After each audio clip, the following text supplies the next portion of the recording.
This episode of the Heroes Blade Vibe Check radio show is brought to you by the name of this MTGO room. Casual nothing. That bullshit about brackets? Boring rules. Alright, now I'm wondering, what are you running? What are you hiding? Warning, this podcast has some swears in it. I'd rate it PG-13 at most, but let's just be on the safe side and say viewer discretion is advised. I guess we didn't really come up with our usual intro. No radio show intro. Didn't think about it. Oh, well. You can chop and screw the 45 minutes or whatever of conversation that we have before to make an intro or something. I don't know. I didn't record it. So, all right, well, I don't know. Bert, did you record it? No. I sure didn't. I'm sorry. No, it's fine. Quinn's like, amateur hour. What are we thinking? Hey, It's the Dexter's Lab picture in his locker. I failed you. Yeah. Time to raise your blades, heroes. And check some vibes. It's the Heroes Blade Vibe Check.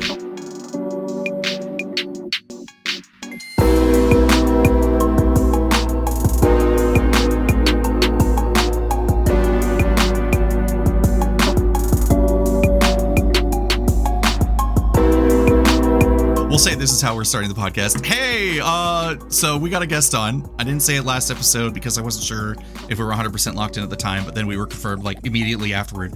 Hey, we got Bert in the house. What's up, man? What is going on? Thanks for coming through. Glad we got the time to get this. Glad to get you in the booth here. Formerly of the Scrap Trawlers and Coast to Coast Commander streams. God, it feels so long for both of them. Like, it felt like it came and went too quick and was still too long ago. Like, what happened? Times are changing too quickly. I don't like it.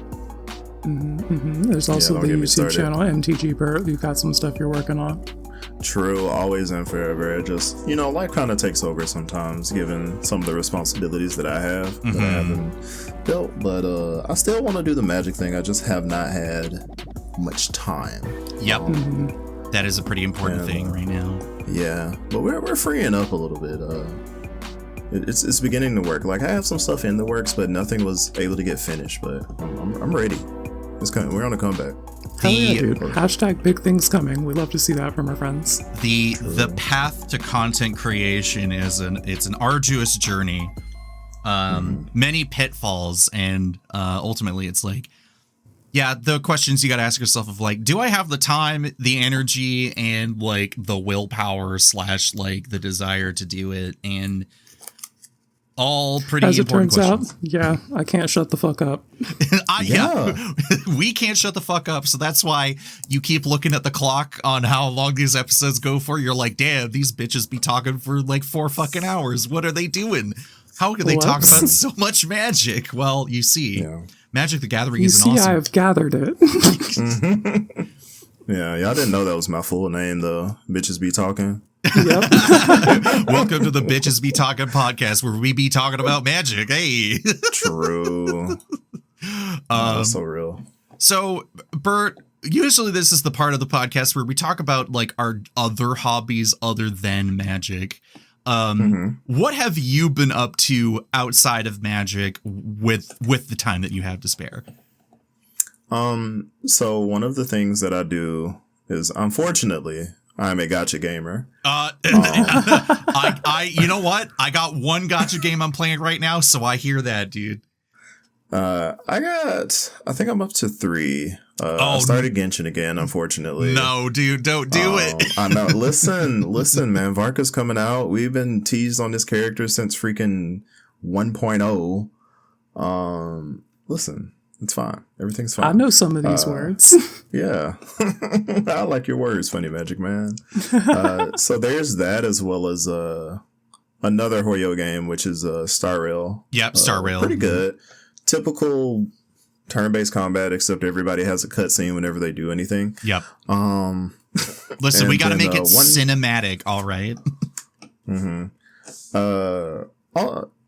Also, like, the last game is relatively new. They celebrated their 100-day like anniversary. I don't know what you call that, but Chaos Zero Nightmare, which unfortunately is Gunnar Slay the Spire. You know what? That's what it Okay, is. so I was like, wait, I think I've heard about this name before, and I've seen like every ad on YouTube and Reddit, and then one of the first couple images that I am seeing 2 pairs of bazongas just right there for the viewing, and I'm pretty sure that's yep. So the gameplay loop is very much roguelike, like Slay the Spire. Which I love. Basically you run through this thing called the Chaos, you build a deck. Each card in your deck that's not a basic card has what we call epiphanies, which are different iterations of that card. One might be like deal 100 damage, the other one like deal 50 damage, I don't know, 2 times. And you'd be like, oh, well, why is that important? Well, that character has something that works with that. Mm-hmm. So you get to build a deck around those characters and stuff like that. And so after you finish the Chaos, you get to take that deck into other stuff. So every week you basically have to go into the Chaos to build a deck, and then you take that everywhere. And it's just been a fun gameplay loop. I'm not that interested in the story. It started as like this kind of cosmic horror kind of deal. Earth is no more. People are living on these spaceships called arcs. And like, it was like pretty, just cosmic horror kind of vibe. But they haven't really pushed that envelope since the beginning of the game. So not really that interested in that. And there's been some drama around the game, quote unquote drama. As much drama as you can make about a fucking gacha game that's like, hey, so whale, give me that money. Yeah. I am what do we call ourselves? Manatees, dolphins. I'm not like a heavy spender, but I do buy like both the battle pass and whatever it's called. I call it Welcome Moon because the first gacha game I played was Genshin. Yeah. But they give you like currency every day that you log in, and like, I don't know, that just seems, it's like $5 and you get currency for like 30 days. If you're doing your dailies for whatever your login bonuses and stuff are, like, hey, if you pay X dollars a month for basically your subscription fee to the game, you get a little bit extra, which makes those like polls and whatever else that you're using your currency just a little bit smoother. Yeah. Compared to like, so I'm going to take a brief moment to talk about the gacha game that I've been playing for, I want to say like the beginning of fall last year, like the beginning of autumn. Okay. I've been playing SD Gundam G Generation G Eternal, where let's go. You get every Gundam, across the franchise in its little chibified, super deformed form. And you unlock the pilots and the Gundams and whatever side machines that don't matter because they're not Gundams, and the ships that like add bonuses or whatever, and they got a bunch of tags and attacks, and it's based off of like the traditional like SD Gundam formula of you're on a grid, everyone's got attacks with different ranges, they can move only X spaces so far, and you gotta see if your 3 different style of units of attack, support, and defender can weave in and out of these huge fields of combat where you don't lose as many units or take minimal damage, or how many one-shots can you do from like across the map, and the various different ways that they remix the game of like these units only have 10,000 hit points, but you're hitting for like 100,000 because that's how the game like scales up. And then they're like, and then the boss you got to kill has like actually 600,000 life. So how do you leverage your units over the course of turns to like try to knock that boss off the pedestal? There's no story whatsoever. You got to do your dailies, and I'll admit, they were doing those limited time drops where they're like, hey, do you want the ultra rare Destiny Gundam from Gundam Seed Destiny with the checks notes most busted pilot that they've ever made? And then they said, actually, so we made an error. This is not how the character is supposed to work. It's only his overcharge mode is only supposed to work with the Destiny, but actually there's an error. He can do it with any Gundam, any unit. He's busted as hell, so you could just do fucking like, hey, ace pilot. They're like, hey, you remember the God Gundam from G Gundam? Like, just hey, this hand is glowing red. Throw Shin Asuka in the God Gundam, and you just fucking annihilate people. Beautiful. He's like, oh, Neo Japan would be proud. yeah. They're like, Domon, get the fuck out of here. We don't need you, Mr. Kashu. Just, fucking yeah. So, when they did that, they were also doing the Gundam Calibarn from Witch from Mercury, and I was like looking at the roll potential versus like how many diamonds that I needed to do it, and I was like reached into my pocket for my wallet for my credit card, and I was like, God forgive me what I'm about to do. I only ended up spending stay thy hand. I quote unquote only spent $150, and I have not spent a red cent on that game since, because I'm like, I have felt the bug. The bug was way too much, and the fact that it got $150 out of me was absolutely criminal. But they were running it for like weeks, and it was during like a payday like period, and I was like, oh, I hit it. It was they were opportunistic. They knew. I was like, they fucking knew, those sons of bitches. So I ended up getting both the Calibar and the Destiny, which means I got Shin and I got Suletta, and they're both those units. Like, Destiny's like, whatever, shelve the fucking Destiny, shove Shin into whatever, probably also shove them into the Calibarn, because I love that fucking Gundam. It's awesome. It's also fire, yeah. Mm-hmm. Like, hey, Which Mercury was really good, by the way. Yeah, fuck. I was like, what do you mean it's a Gundam that's an older unit, and its beam weapon is also a booster, and it looks like it's a fucking witch broom? Okay, hold on. This show's actually peaked. They're fucking cooking. What are they doing here? Awesome. True. So yeah, gacha games, man. They fucking do get you. Yeah. I promise I'll do other things too. I promise. Please don't.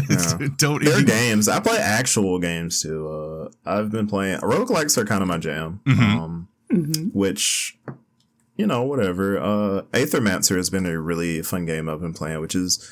Sorry to be reductive, Aethermancer devs, but it is a roguelike Pokemon. But like you know, your typical monster catcher, but like each. So I was playing on normal difficulty, and then each like monster has like kind of 3 traits that go along with it. Like, it'll be like, oh, I'm a healer that deals with burn and has some other trait. But when I beat normal difficulty, I unlocked what they call shifted monsters, which it's the same monster basically, but you see it again and catch it again, but it has different traits. So it'll be like, oh, my regular form is like a healer that deals with burn, that is like water, fire element, but my shifted version is like earth, wind. I'm a DPS now that deals with bleed or something like that. I'm like, oh, wait, that's really interesting. So you kind of get to mix and match, and the roguelite elements are pretty good. And they've added a lot of stuff since the first iteration of the game, because I actually found the first iteration was a little bit too easy.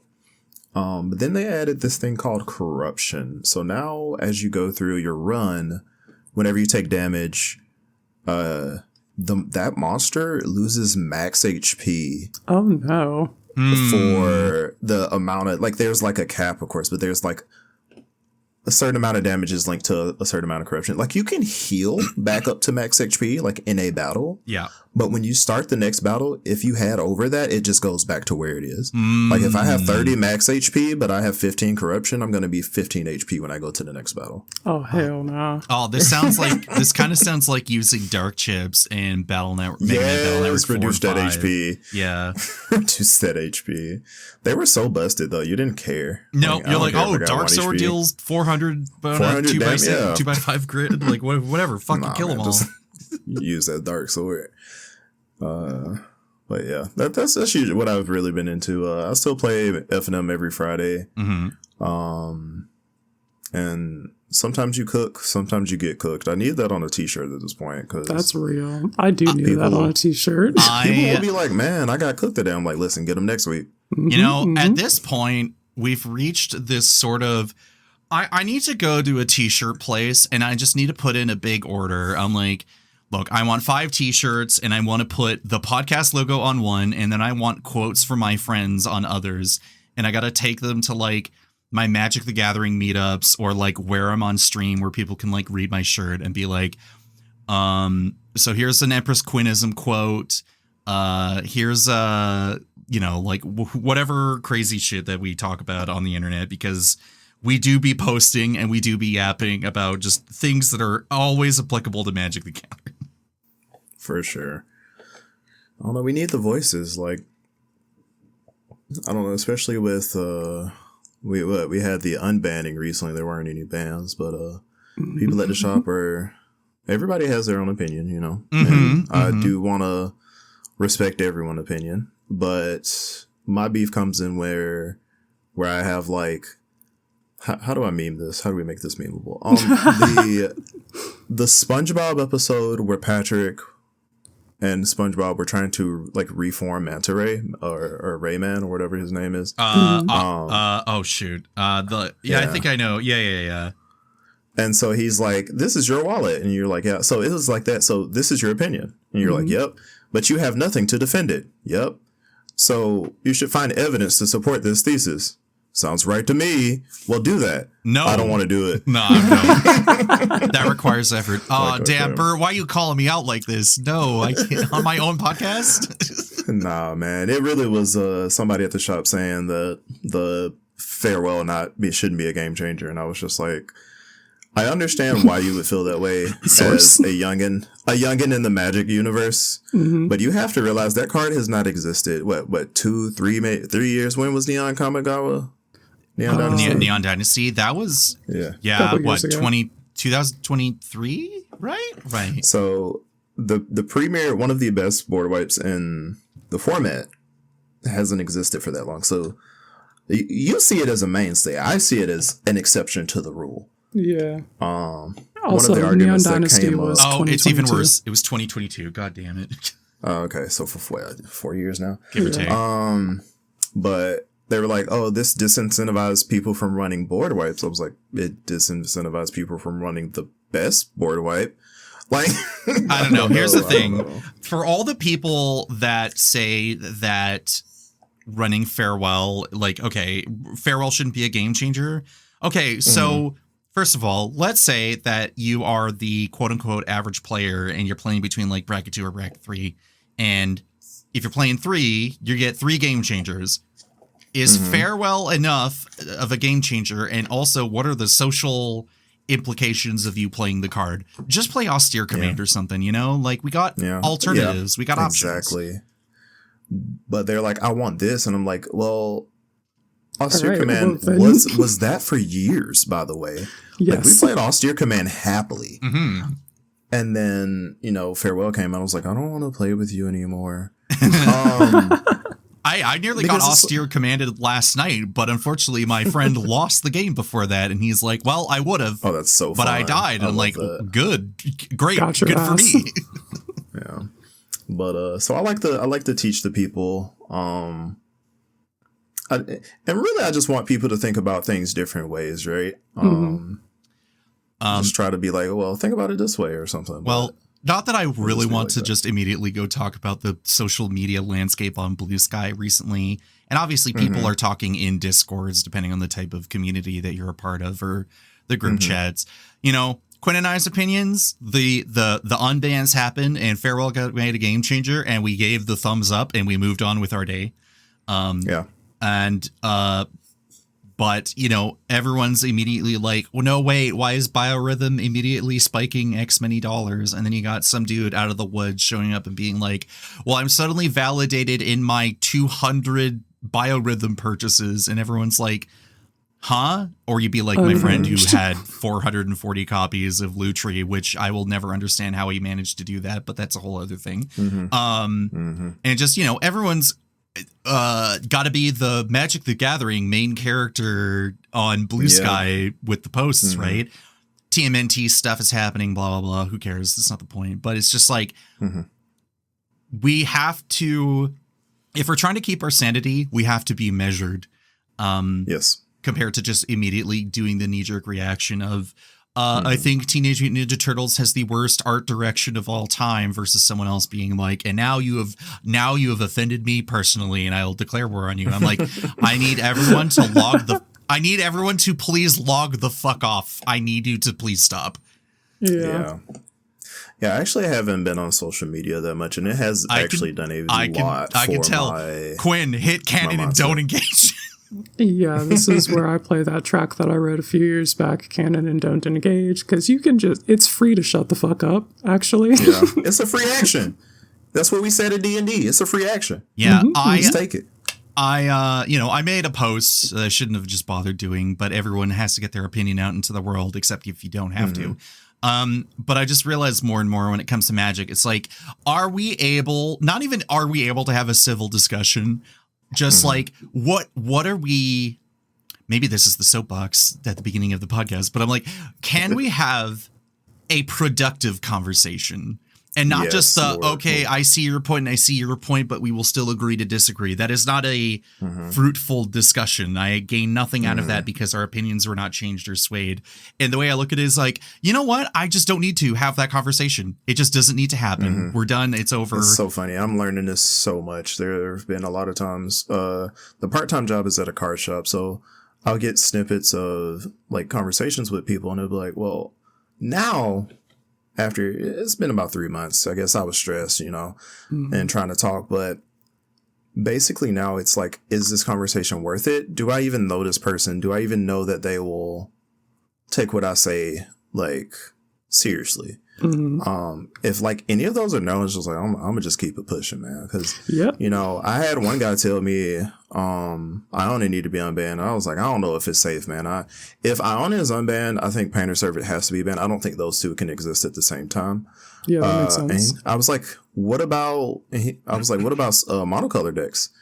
And this man says with the straightest face I've ever seen, well, just don't play monocolor. Brother. No, what? Incorrect. What and the I fuck? was just like, oh, okay, have a nice day. Understandable. Have a nice day. Okay, now this is leading me to think about, let's talk about the hybrid discussion for a second here. But it's like, the more things exist to dismantle or ignore a very fundamental part of what Commanders has been about for... God, how long? Over 15? We're probably coming up at 20 years at some point for Commander, right? Question, Yeah. I'm not Something verifying like that information.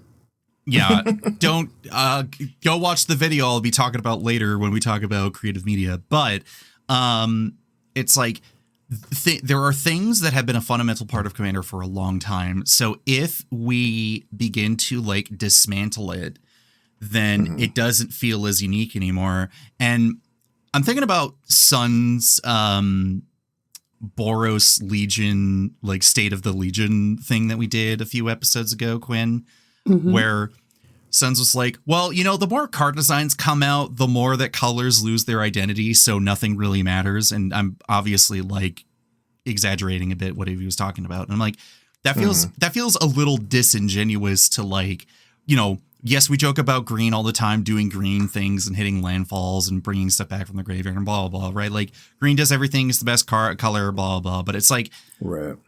Green still does things, and red still does things, and white and black and blue still do their respective things really well if you put them in those mother color shells. But if you find ways to, like, completely trivialize them because of something like Iona, then why would anyone play monocolor? I mean, by that mentality, why don't we all just play 5-color and then Commander fucking means nothing, like it's our allowance to have this type of color diversity from a single color to access to all 5 colors or none of them if you go like colorless or something. And then it's like, that's why we all get together and like focus on a single commander as like a community, or we find a niche underrepresented commander on EDH Rec and go full hipster mode or like whatever. Like if we add things back into the mix or take things out of the mix that trivialize or hamper or whatever, like we are devaluing a commander as a whole. And I think it's better just to like, Iona was off the list for a long time for a reason. And also, if you have to sit there with a straight face and say, fuck them, that's why, and be totally serious about it. Super funny. Like, so then what nefarious, nasty bullshit are you up to in your head when you're thinking about having that card unbanned? And I don't trust that. I don't trust you like that. Nah. there was a similar discussion about Grizzlebrand, and Yep. Mm-hmm. I was just like, listen, folks. I sure it is possible, but listen to me. As an old head in the Commander universe, for Grizzlebrand to come off that ban list, there has to be something worse going on in the format of Commander for Grizzlebrand to be okay. He's Like there have to be okay. some demons out there. I am every day thinking, dude, Grizzlebrand free would be so sick. Please never free Grizzlebrand. Mm-hmm. Yeah. There are an entire cabal cult of Grizzlebrand believers who will like immediately be showing up to the table being like, so hear about that unbanning, huh? And then they flip Grizzlebrand over in the command zone. You're like, oh no, dude. I'm not even putting Grizzlebrand in the command zone, my guy. I'm putting Varragoth Bloodsky Sire in the command zone, and we are fucking vampiric tutoring for something to entomb Grizzlebrand, and then we're vampiric tutoring for reanimate, please. Yeah. Okay. But then another guy at the shop was like, just play interaction. I was like, Doomblade doesn't even work here, bro. Like, what do you mean play interaction? I can't even use the Doomblade interaction. So His to go back, activated ability is instant speed, my brother. It doesn't fucking mean anything. They've already drawn the cards. You're boned. so just to go back to your original point of, hey, can you bring facts and logic to the table? And they said, fuck facts and logic, right? And you're like, no, but I need you. That is why you aren't like the format like stewards. Like that's why these people are now finally being fucking paid, by the way. That's a huge thing. And it's like, let's maybe not make the most harebrained fucking comments out in the blue and not expect someone to just turn their head like an owl and be like, explain thyself. Yeah. But yeah, that's funny because it all started because I like Magic. I like video games. That's it. That's it. Yeah, I know. It's crazy how we get here yapping, right? Quinn, let's shift gears and lower our blood pressure with whatever you've been up to. Okay, so I've been reading manga lately, and they had one that was the Magic the Gathering manga, Destroy All Humans. They Can't Be Regenerated. What a cool fucking title. Yeah, that rips. It also comes with a bunch of like promo cards in those if you get the physical copy, from what I remember. So look at picking those up and encouraging them to produce more of this kind of thing, because it is very cool. If you like the Yu-Gi-Oh manga, I would recommend checking this out. It's basically the same. They do the like card game duels and have the imagery around them, the way that they would summon the monsters in Yu-Gi-Oh, and seeing all of the cards that you know and love in your card game on that medium is sick as fuck. And they even respect the like actual rules of the game. So yeah, not like Yu-Gi-Oh. Yeah, Man, that first season of Yu-Gi-Oh disrespected everything I knew. Yeah, you're like, oh, I know how this game works, and then you watch it, you're like, that's not what that thing do. I can't ever. Another series, basically. I can't stop thinking about that stupid VR thing of the guy playing Yu-Gi-Oh, and he's like, roll my dice, I play Pot of Greed and draw 3 additional cards, and then he picks the card back up, and this guy's like, that's not what it does. So I'm like, no, this thing draws 2 cards. Also, this dude is blatantly just fucking around, right? But that is basically like, I'm so glad to see that they are actually like doing the whole Yu-Gi-Oh like villain of the week / rival shows up in the medium, and then they're also like respecting the game. Like that's good. Thank God. It also does a lot to really illustrate the like meta game at the like dawn of Magic the Gathering. And there's this 8 or 9 page sequence where the main character comes across one of the first like really efficient combo decks, Turbo Genius, that uses Mind Over Matter and Tolarian Academy and the X draw spell Stroke of Genius to the one you were mentioning the other day, yeah. Exactly. To tap and untap Tolarian Academy for metric fuck tons of mana so that you can use the Stroke of Genius to fill your hand and pitch that to Mind Over Matter so that you can cast another Stroke of Genius and kill your opponent. Unfortunately, the way that they drew all of that made all of that look sick as fuck. So now I'm like, shit, dude, I want to goldfish that. So I put that commander deck together. We'll probably never play it around my friends because it's like all of the legal fast mana and tutors for Mind Over Matter and free interaction to protect it, and all of the versions of Tolarian Academy that you can legally play in here, plus mana positive rocks like the Nyx Lotus and Gilded Lotus can probably go in there as well. But just like tap untap combo deck that nobody needs because it's a non-deterministic storm win con. It's funny how things inspire Quinn to build decks like this. Quinn's like, damn, this standard deck is fucking awesome. I should make a commander deck out of that. Hey, I play this video game. I should make a commander deck out of that. Final Fantasy comes out. Well, would you look at that? Yeah, I am like that. Speaking of video games and Final Fantasy. Speaking of Final Fantasy. I've also been playing Final Fantasy 13. I'm kind of fighting for my fucking life in there, though. We've reached Tajian's Tower, I think. There's a boss in there that I'm getting absolutely bodied by. And I'm using the right techniques. I'm just not timing everything right, I think. And I could be a little sloppier with the timing on all of these if I would just go downstairs in the tower and grind some more. But I'm just not sure that the effort and stuff that I have to put in to get those experience points is rewarded with sufficient quantities of dopamine. It's kind of the like nasty dungeon wall that we hit in Final Fantasy 12, and I'm just like, okay, how much game do we have left? And that's not really a thing that you want to be feeling when you're trying to play a game. Yeah. Not in that one, Yeah. So I don't know if we're going to finish that. I would really like to, because it would be nice to have finished like all of the Final Fantasies, but I'm just like, if I'm close enough to the end of this game and the combat is pissing me off this much at this point, I don't know if we need to bother. Yeah. Are you big on grinding in RPGs anyway?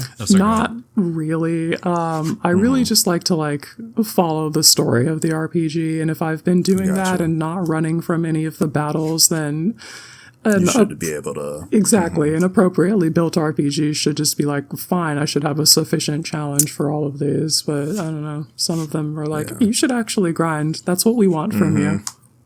Yeah, you're starting to see that, and especially the Square Enix stuff a little bit more during that time period, because I think 13 is really like that. Bravely Default, which is another game. Yeah. Oh my gosh. I love. But if you don't like grinding, do not play that. 75% of Bravely Default, and then they wanted you to play the rest of the game over and over and over again, and that's where they lost me. It's just grinding, Quinn. You get just grinding. You just get the auto combination that auto wins you any non like story based battle, and then you level everything up to max, and then you finish the fucking game. Yeah, they wanted you to grind that game so very bad. And the ending of the game was actually fucking peak. It was fucking awesome. I think so too. It's one of my favorite game series. I saw my face in the DS screen poking through the clouds in the bit, and I was like, wait a minute, that's me. What the fuck is this? This is awesome. It's lit. Yeah. But yeah. It's tough out there for sure. Yeah, Numby go up games are fun unless you don't like grinding to get Numby to go up. What's really frustrating about 13 is I'm playing the Final Fantasy series specifically for the summoner roleplay experience, and the summons in 13 mean fucking nothing. Well, your I think that characters was have your to go through problem. these incredibly traumatic experiences to even unlock the summon, and you cast the summon, and you do the same amount of damage as you would have if you were on foot, and it takes for fucking ever to fill your summon gauge. Why am I bothering? You get the cutscene. You get the cutscene. Quinn, but let's be honest. Let's be honest here. Unfortunately, Quinn was coming in with a very specific niche viewpoint, and had already set Fairself up for failure. But what if it was summons though, and then Quinn experiences the what's the most mids summons experiences ever. Yeah. It's not great. A lot of them have been peak. I was just playing Final Fantasy X, which is pretty much the apex of the summoner roleplay experience. Yeah. But then I go and play 12 and then 13, and none of them really care about summons. Bro, come on. Yeah, I know. It's rough. Yeah. To be fair, I didn't beat 13. I beat a heck ton of chairs, is what I call them. Mm-hmm. And I was like, this boss was very hard for me. I beat the game. That's it. Yeah. You know what?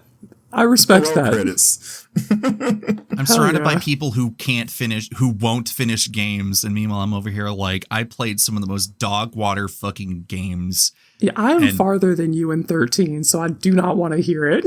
Oh, okay. Congratulations, Quinn. Empress Quinn, aka I only watch one media per calendar year. We'll talk about XYZ thing in 5 years' time. And meanwhile, I'm over here with the catalog of Show some respect. It's 4 medias per year. It's 1 per quarter. 1 per quarter. Excuse me. You watched John Wick. You gotta let the media steep.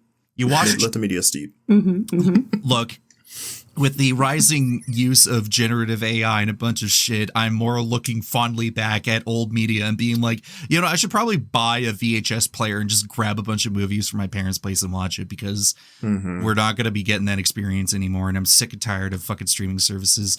Hey, Quinn, have you played Tales of Symphonia Dawn of the New World on the Wii?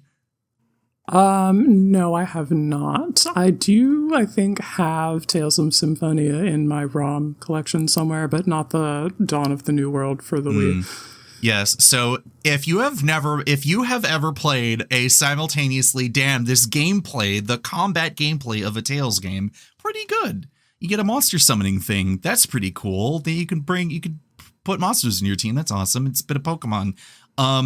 The rest of the game is highly contentious as a sequel for numerous reasons, including sidelining the main cast of Symphonia and then putting in 2 new characters. It's like an OC spin-off fanfiction game. Like, that's how insane it is. I love this fucking game, and it is hot fucking garbage. And I played through it like start to finish, side quests and everything, like 13 times over. Like, that is how depraved I am. Cole's out here like, I love this game. Solid C+. Someone's like, I fucking hate slop. Quit doing slop. I'm like, I've been consuming slop since 2000. Checks notes, the mid 2000s. I think it's already too late. Yeah, just sometimes you just got to finish a video game just for. Be like, I've now been truly rid of this evil for my life. And then you can go on and be like, this game is a fucking piece of shit. Apparently you can't, though, because you did it 13 times. Yeah. So I can truly say with my full fucking chest, yes, it is trash and it's fucking awesome. I love it. It's my trash, though. Speaking of the quote unquote trash that Bert and I got a bit of a difference of opinion on here. Monster Hunter Wilds was back. Yeah, you've been posting some fucking armor. I've been posting some armor because I'm like, damn, you know what? We do be fashion hunting, and then we also got to be doing some hunting because True. They did a performance update about a month ago or so. So like, what reason did I really need to get back into the game? Because I was always intending to get back, because then they announced they got Gogmazios returning for Monster Hunter 4 as the quote unquote final boss, short of the remixed monsters coming in at like 10-star power, which by the way, man, there are a lot of one-shots fucking going on in those fights.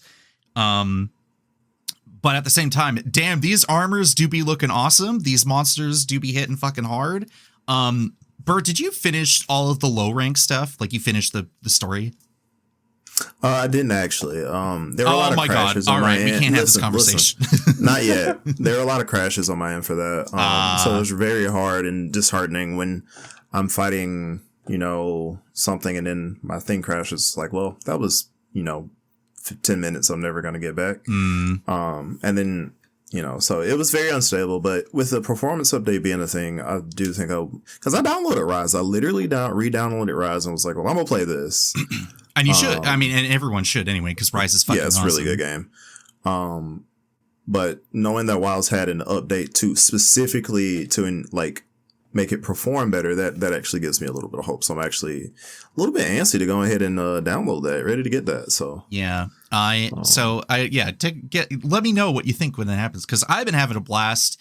I've been a Gunlance hunter since Rise, and I had a lot of fun in Rise, and the changes, obviously we're not flying around the map like in Rise, like when they did they did Super Ninja. They did Sunbreak, and then they're like, so hey, you do have like a rocket attached, like your lance is basically like a rocket. And I'm like, yeah. They're like, what if you use the rocket to like propel yourself around the map? And I'm like, so good. Hold on a minute here. You'd let me cook, right? On top of being a ninja with a dog and everything. And it was that's fucking awesome. But then they're like, okay, so we'll do a little more grounded gameplay. And I'm like, all right, tell me your secrets. What are we doing for Gunlance this time? They're like, we're going to do a cool combo attack where you just like let out your shells, do the worm stake into the monster, blah, blah, blah. I'm like, beautiful. I'm sold. I love this. So beautiful. been doing that. Lance hunters are at a premium right now of any kind because, again, these one-shots are fucking batshit right now. The counters for Lance are just super strong. They've always, first of all, I don't know how many amount of Monster Hunter players have been listening, but like seeing a Lance or a Hunting Horn player in the wild. Yes, they're probably gonna cook, especially the Lance players. I feel like Lance players have been playing since like Try, and they've been doing like random stuff. Like they train in the hyperbolic time chamber and then go online. So you're just like, wow, Goku's here. I'm safe. Yeah, no, like I remember because I started playing in Try, and I've never the few times I touched Lance, I'm like, there's just something that is so not working for me. And then you see all the tweaks and the updates that they do. And like Lance is like, if they're doing speed runs or whatever, like Lance is usually like in the last few slots, just not in the running at all. Like if you're not Great Sword, if you're not Charge Blade, if you're not fucking Longsword, like you're not even there. Right. But like you said, like they have been in the trenches. They have been fighting for their fucking lives for literal games, like across consoles. Like they're like, on my 3DS, on my Wii, on my Wii U, on the Switch. Like I've been there. I've been here the whole time. And now they're like sprinting, hauling ass across like the plains in Wilds. And then they're like hauling themselves. Like it's insane what they're up to. And they're still the best shield in the game, meaning they are blocking things that they have no right blocking short of like an actual one-shot blow that should just be killing the whole team. Really the only reason I got to G rank in 4 was because some Lance user came in and killed this Pink Rathian. Oh, hell yeah. The Pink Rathian was the guardian of hell in that game, and I could not for the life of me get through that fight. I carded twice in the fight we cleared, and like Lance user was just like typed in chat. First of all, typed in chat on like DS, by the way.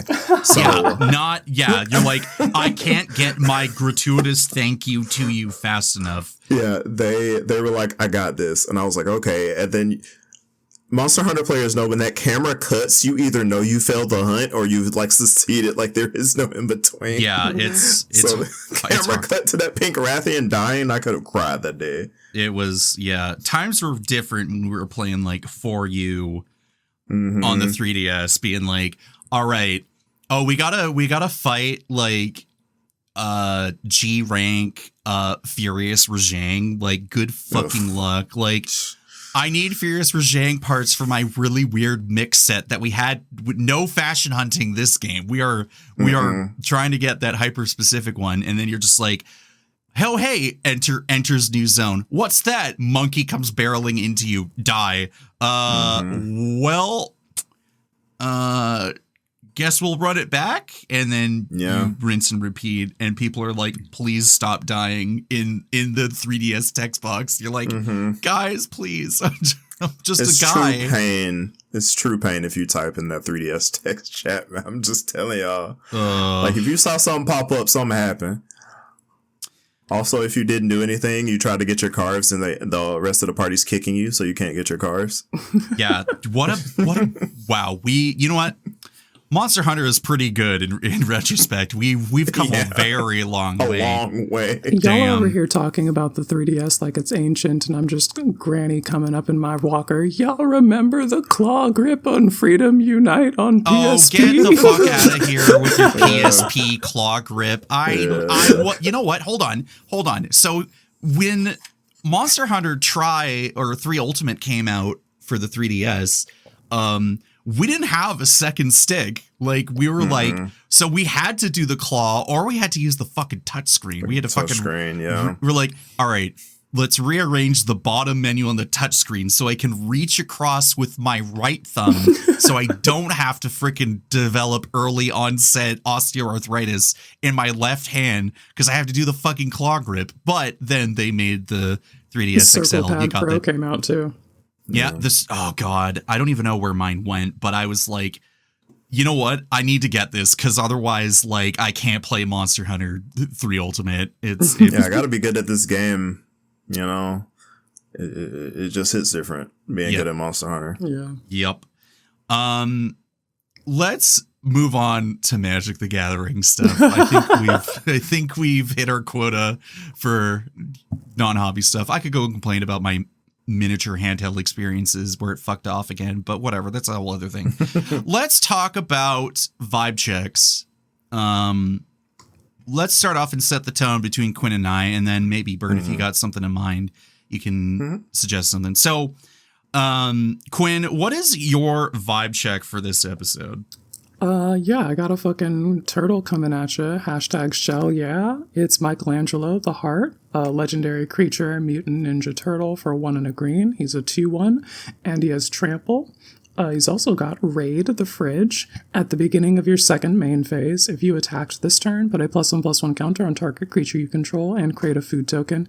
He's also got Partner Character Select. My assertion here is he has a raid trigger that says, please attack with me, and he has trample that says, please attack with me. Who am I to ignore that? Pick up the fucking blade, bro. Let's go. Yeah.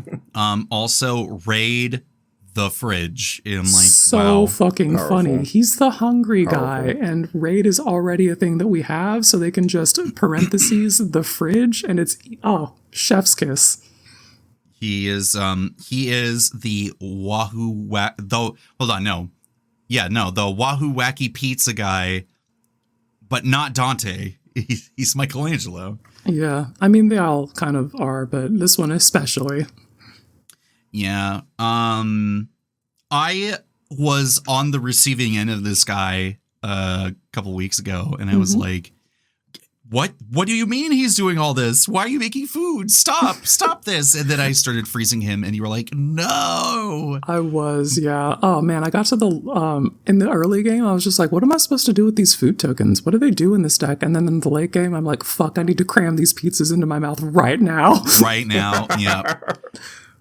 When you got nothing else to do in the free open mana, yeah, that is what they're there to do. Like, no, yeah. I just needed 12 life. I was gonna fucking die. I'm doing the Breath of the Wild. Pause the menu right before you get hit by a boss to cram apples into your devour face. food. Yeah, pull that lobster plate out and eat it. Now I'm at full health.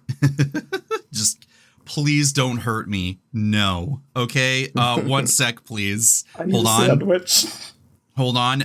Okay, now you can hit me. Okay, fine.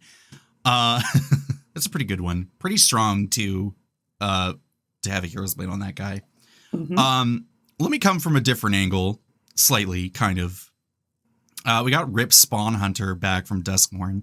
Don't think I even thought about looking at this guy, because 1, he's green, 2, he's Selesnya, and 3, no keywords, no interest in this guy whatsoever. But with an upcoming deck idea, times have changed. So Spawn cares about having a big power. So I was like, hey, throw a blade on this guy, turn him sideways. Love that. Make him a 7/6. Pretty great.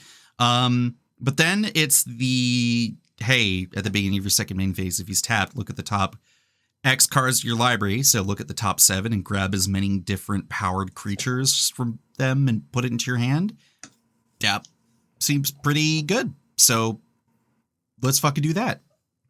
I'm going to be looking into doing Rip probably in the next little bit. I'll go over that later when we're talking about decks. But I think Rip's a girl, actually. Rip's a girl? Yeah, butch lesbian vibes. Well, I'm going to get canceled on Twitter, on Bluesky, and Twitter probably somehow. Sorry about that. Yeah, didn't know that. So yeah, Bert, we've set the tone. What do you got for us? So, you know, I like spending life as a resource. Okay. Mm-hmm. So when I guess let me just say it. Grahatia Scion Reborn.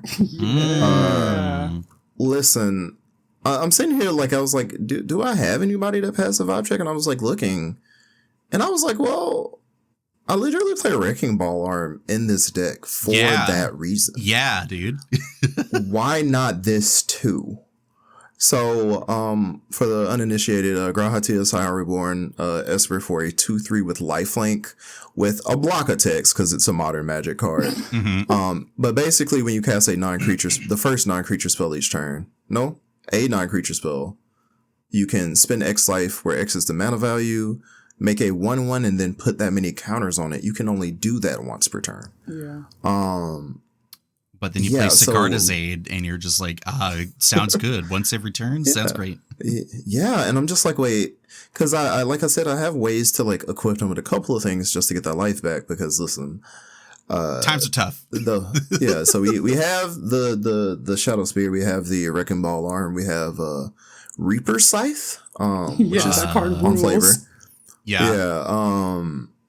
And then another thing I like from actually the Spider-Man set, don't let people tell you it sucks. Bioorganic Carapace. Oh hell yeah, dude! Oh yeah, because literally every hero I make is modified, so like why not? But it literally just fits into that suite. I think he passes. I don't know. Y'all tell me. I would also say that you can just get that life back easy, and I'm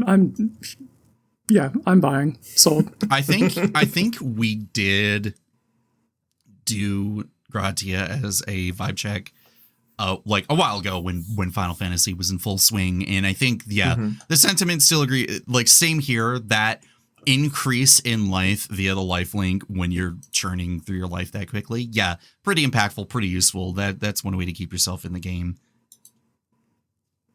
So yeah, damn, that's a good one. Hell yeah. I haven't seen Catboy Supreme in a while here. Dude, I love that, man, so very much. Let's go into comments from, I'm pretty sure all of these are from the last episode. Sometimes I'm supposed to like interject with like, oh, this was actually from a prior episode. So let's go over what people are saying here. Quinn, what's the first one? Up first, we have one from Jay Lobster, who says, the EP drops. Yeah, dude. I think Bandcamp Friday in March. So like the first Friday in March, we'll probably drop that. Yep. Quinn finally do be releasing music for monetary gain. Yeah. Let's go to Baldy Day, when we were talking about the 6 mana Ultimecia Temporal Thread. Is the truth. It's the best Coastal Piracy. I think it's the best since it can win you the game by tapping down blockers. Yep. I say that because not only did I play that this last week when I went out to face-to-face games Vancouver with Benoit, he copied my Ultimecia and used it against me. So Bodied. Yep. The dude be doing the work by tapping stuff down. This is why you play like your Gesserai monks and shit, for this exact reason. What's our friend Light have to say?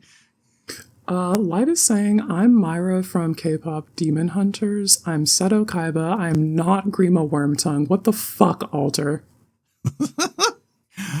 Oh, there was some beef. I don't know where Alter got Grima Wormtongue, but that fucking killed me when Light was like, hey, wait a fuck, what the fuck is this? It's from Light being a scheming vizier and whispering in people's ears about the things that we're getting up to on streams and podcasts. It's true. She's good at doing that. I'm sure we'll be hearing it from her when she hears this episode. Angry Murdoch here saying, dumb fact, Jonathan Wickerman became DLC for Payday 2. Wow. It was fine.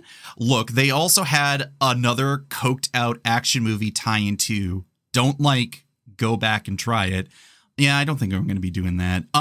Hilariously, just that week when either I was editing the episode or getting it out, and they were doing the Sony State of Play, like the PlayStation State of Play, they did announce a John Wick game that looks kind of fucking sick, but obviously it's all preliminary stuff, so like we have no idea what like the actual gameplay is going to be like. But hey, we called it. They finally I hope did it's it. a C+ action game from the early 2000s. I miss those. Yeah, we'll have to wait and see. But you know, hey, it's Speaking of those, I started playing The Matrix Path of Neo, and that's exactly what I'm looking for. Oh, yeah, that's right. Yeah, that's fucking awesome. Yeah, there's one, and hey, it's Keanu Reeves playing Jonathan Wickerman. So, yeah, like, it's hey, basically a Jonathan Wickerman game. That man is fucking insane with what he's been doing. He's like, I'm Johnny Silverhand. I'm still gonna be in. I'm gonna play this random character in Armored Core thing in Secret Levels, or Secret. Yeah, I think it was Secret Levels, right, on Amazon. I don't know. Like, I don't know. He's like, hey, can we come in and do motion capture and have you play this fucking dickhead mech pilot? He's like, yeah, I think I'm back in the booth. You're like, all right, cool, sick, get in there. Let's fucking do it, dude. I've played precisely one level of Armored Core. Yeah, well, yeah, I know. We gotta see. I need to figure out how to get that mod to like keep the saves separate. Whatever, we'll figure it out. We'll get back to that on that. But we got you past the filter copter, so yeah, or I can just like boot the game up at all ever. Yeah. So this next one from Nathan. Yes, Nathan is saying, Cole, you should play Monster Sanctuary. In parentheses, it looks like you've bought it already. Also, Yeah, it follow was- up, Cole Corruption Arc. Thank you. Yeah. Spend that game changer budget. It's time. I very quickly, like, I think it was like $10 on Steam. So I was like, yeah, let's give it a go. It's a Metroidvania platformer that's also Pokemon. So I was like, yeah, okay, damn, you're totally right. This might be up my Bro, alley. those are a lot of buzzwords for me, bro. Hold on, let me go look too. Hold on. Sorry, I heard this and this, so you got me sold. It's pixel based. Metroidvania? Yeah, I like had to Pokemon. Nah, I'm Locked in. listen. say no more. I didn't play a whole lot of it. I've been very busy doing not video game things kind of this week besides Monster Hunter. Like I've been out, I've been busy, I've been seeing people, so I haven't had a chance to like sit down and Your run man it been back. socializing and having a real life. Holy shit. But yeah, no. I think Monster Sanctuary is kind of the like it has the sauce, so I'll be looking to that more.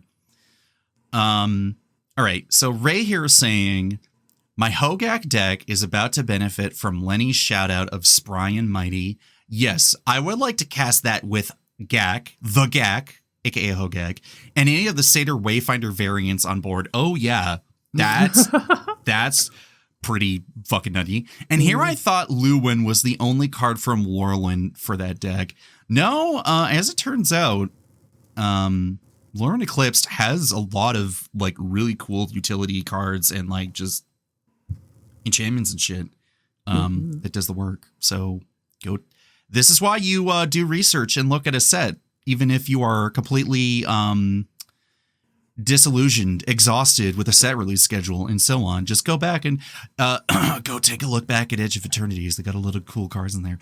Yeah, they put some cool rules text on that cardboard. You can go check that out whenever you get around to it. Like, the cards will still be there. Last comment. Draco Lucian says, if I'm seeing that Morn Song's aria hit the field, the first tutor is definitely a Descent into Avernus. We are going to play these spells we were tutoring for, and we are going to get these life totals lower this game. That's what I'm fucking talking about. That's playing the mini game. Let's fucking go. Wild.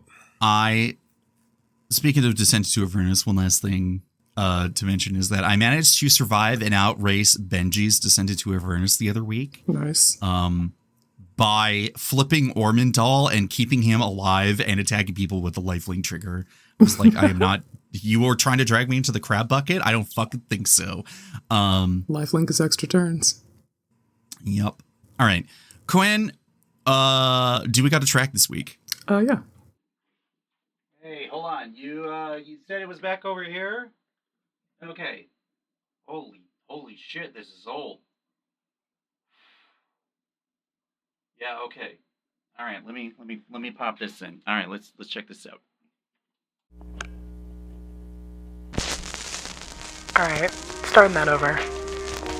What the fuck is up, Spacelings? This is DJ Space Girl coming at you live, settled in gently in orbit somewhere around Saturn.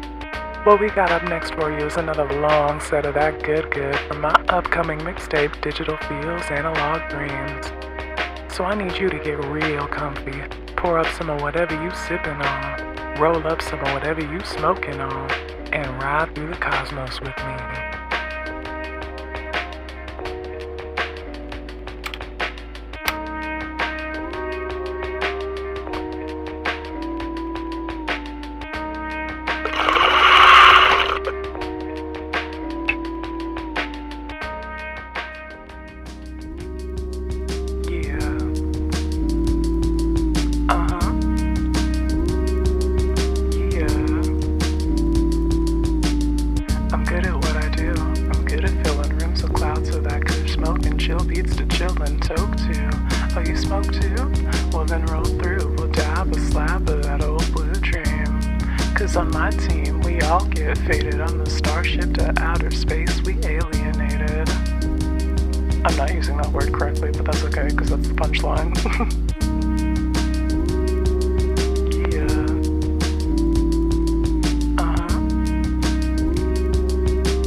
So that homie on the track, are you hearing? That's me. Yeah.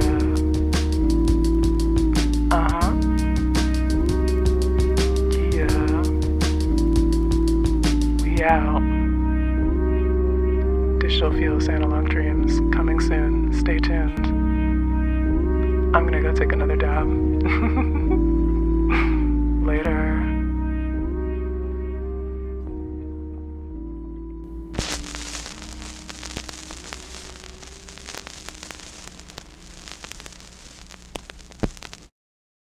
All right. Another banger by Quinn. Get that EP out ASAP, right? Yeah? All right. Yeah, Bandcamp Friday. Bandcamp Friday. Awesome. All right. Let's go to creative media. I got a bunch of stuff on here. Bert, how have you kept up with Magic outside of, like, playing the game? Yeah, you watching podcasts or... So it's funny because I don't... One of my favorite podcasts is the Good Luck Have Fun. Yes. Just good podcast. It feels like a palate cleanser with because it's not just like Commander they talk about. They talk about a lot of stuff. A lot of time the Pro Tour and stuff like that, just draft, and it's good to get some of that information in. Because I guess a little side note, Commander players, you should probably learn about cards outside of Commander to help you grow as a Magic player. Yeah, it's true. You got to try other formats and see the context in which other formats or other cards are good. Yeah, so that, and then I also kind of just watch a lot of gameplay channels. Mutsta's up there. I will really give anybody a try. I like to Spike Feeder's gameplay channel a lot. Yeah, they've been so fun lately. Like they had been on fire with their new setup, like their new studio. The Monksfield Arena is a conduit for excellent games. Yeah, it is. It is pretty good. Like I really just like that because it keeps my brain fresh on like decks because I don't know, the nerd in me wants to reference the Avatar. Like, you know, I wrote Tekken Zuko about like the elements. You don't just focus on fire, even if you are a firebender. You have to find harmony in all the other cards, man. You gotta learn from the stuff that you're not playing. So when I see stuff, I'm like, oh, it becomes more recognizable when I see stuff. Like even like, listen, hot take, even if you don't care for CDH that much, probably just watch them sometimes. Oh yeah, I'll watch. It teaches you so much about red alarms, like when's the stuff's about to happen and how it's about to happen. Yeah, I watched Spike Feeders. Like I know that's like, oh hey, go to your Spike Feeders for your regularly scheduled games of Commander and CDH. And Actually, it was funny because I remember Steel City Steph was posting on Bluesky a few days ago where she's like, wait, fuck, the spike feeders are really good. No, I need to watch my trash TV, like reality TV show. I'm like, no, but Steph, like, if you're really enjoying it, like, then what are we missing out on, you know? And like, I can't remember which last CDH game that I watched them where, for the first few turns, everyone's like, actually, this is the most like casual competitive CDH game we've played in a while because like nothing was hitting or sticking exactly. Like everyone's kind of getting some stuff set up and then they're like, I got nothing. I can't hit the go button yet, you know? And it's pretty funny because people are like, this is more like the CDH I'm used to compared to like, was it like Playing with Power or like whatever where I think, and the thing too is like, because we're in the period where shorts kind of really do kind of be maybe your way into like the full video. I'll see I think maybe it was Playing with Power, but that's like the first one top of my head where I'm thinking of like CDH or something. They're like, let's talk about this stack situation. And I see like 5 or 6 study triggers go on the stack. I'm like, I need to close this short. I'm done. And then I watch a short of Spike Feeders doing their CDH game. They're like, all right, let's do this. And I get the win turn 1. And everyone's like, oh, fuck, you just win. And they're like, yep, I don't do it. And that was the game. I'm like, I need to go watch this game now. So let's go check it out. Yes. What the fuck happened here? When they run it back. But yeah, I even can't deny that you gotta watch that stuff as much as I really don't want to play it. Yeah, you don't have to, but also 3-3 Elk. I like 3-3 Elk a lot. Mm-hmm. Good YouTube channel. Yeah, but that's it for me. What about y'all? I see a list here, and then a couple of these are are some bangers. The keeper of the articles. Yeah. Quinn, what's your thing? What's going on here? I've been listening to the Time Waster 9000 podcast. What a fucking name. Yeah. They mostly play 60 card and occasionally dip into Commander, but it's like 60 card is their primary way of playing Magic. And it's just like fun to hear people be like humorous and have all this like basically like shit posting about formats that are perceived by Commander players as more serious. It's just like, we're all just playing Magic, bro. It's fine. Yeah. Hey, and they got like, well, I don't know if like YouTube is the best indicator, but they got like under 400 subscribers. I think they're a relatively new podcast, actually. So if you want to get in on the ground floor, make that early investment, I think now is a great time to say that you were into something before it was cool. I love supporting new creators, I say, as if like we don't have like a similar follower count. Okay, I'll go check that out. How much money did I lose? They're harder on the shorts grind, which is probably why the time to follower ratio is different. Okay, so time for me to talk about the checks notes. 8 links that I got here. 4 of which are Kristen articles, so this really does like speed things up. Hey, deck this out over on Loading Ready Run. I love these videos. Spike Feeder Alex is on there with his Aurelia the War Leader deck. That's apparently like, or it is like one of his oldest decks that are still put together from when he put it together back in 2012 when Gatewatch came out. Yeah, that sounds right. So I was like, hey, I don't know. I've been loving new, if this is a new format of not only having people kind of introduce themselves and like what all they're about in a very quick, easy format to absorb, as well as getting a deck list and be like, damn, that do be a fucking Boros deck from like 2012. I fucking love this. So yeah, go check that out. Speaking of Hammer Time from earlier, let's check out the Limits Are Meant to Be Broken episode by the Aether Files, who continues to make awesome videos. Yeah, you put this in the group chat the other day, and I was like, Hammer Time and Commander, I sleep. Hammer Time and 60 card, real shit? And I immediately watched that.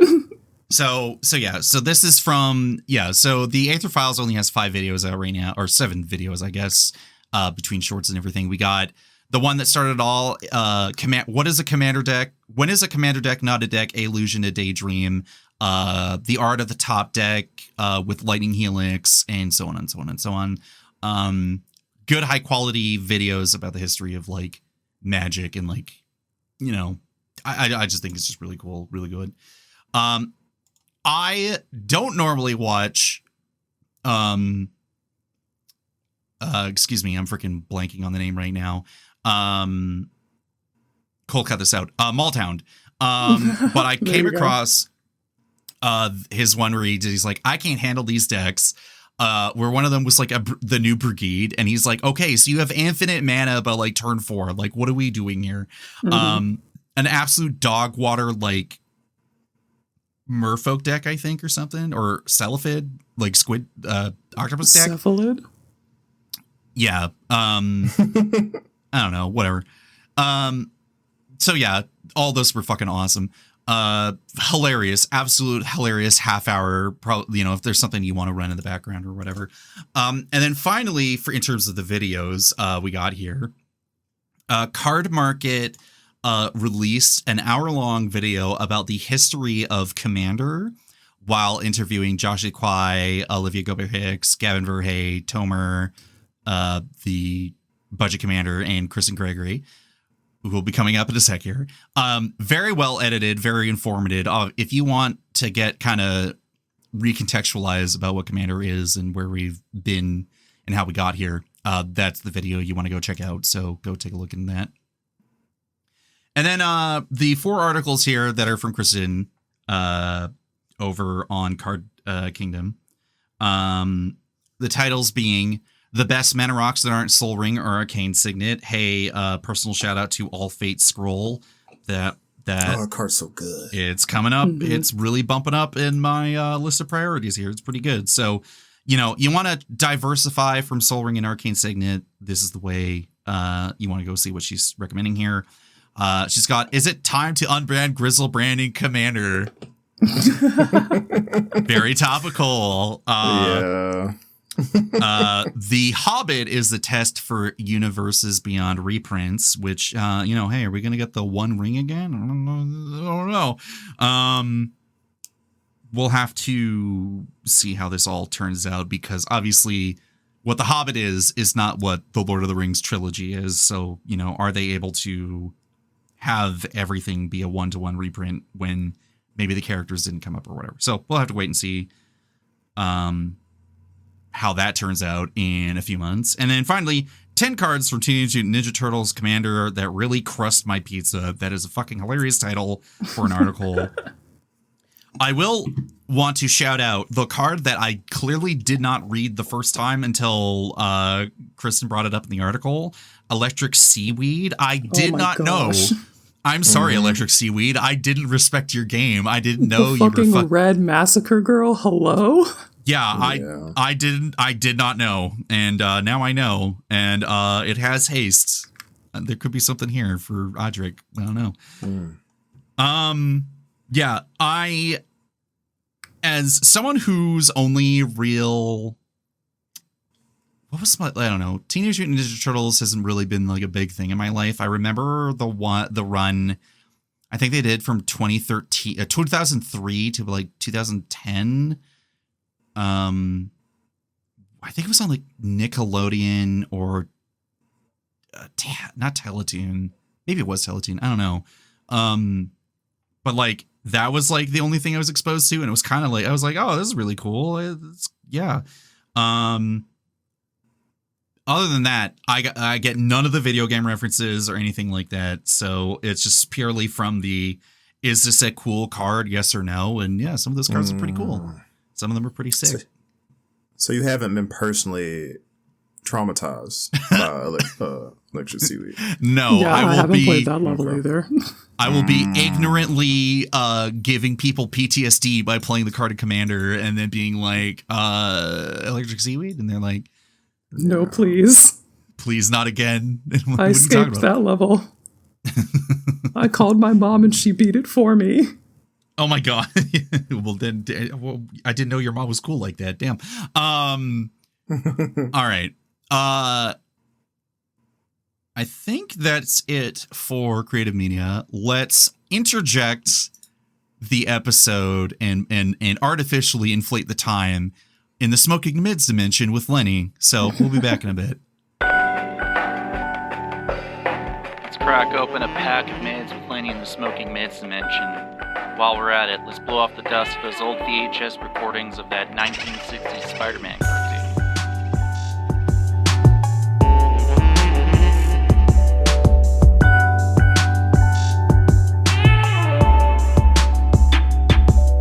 All right, you ready to hit this?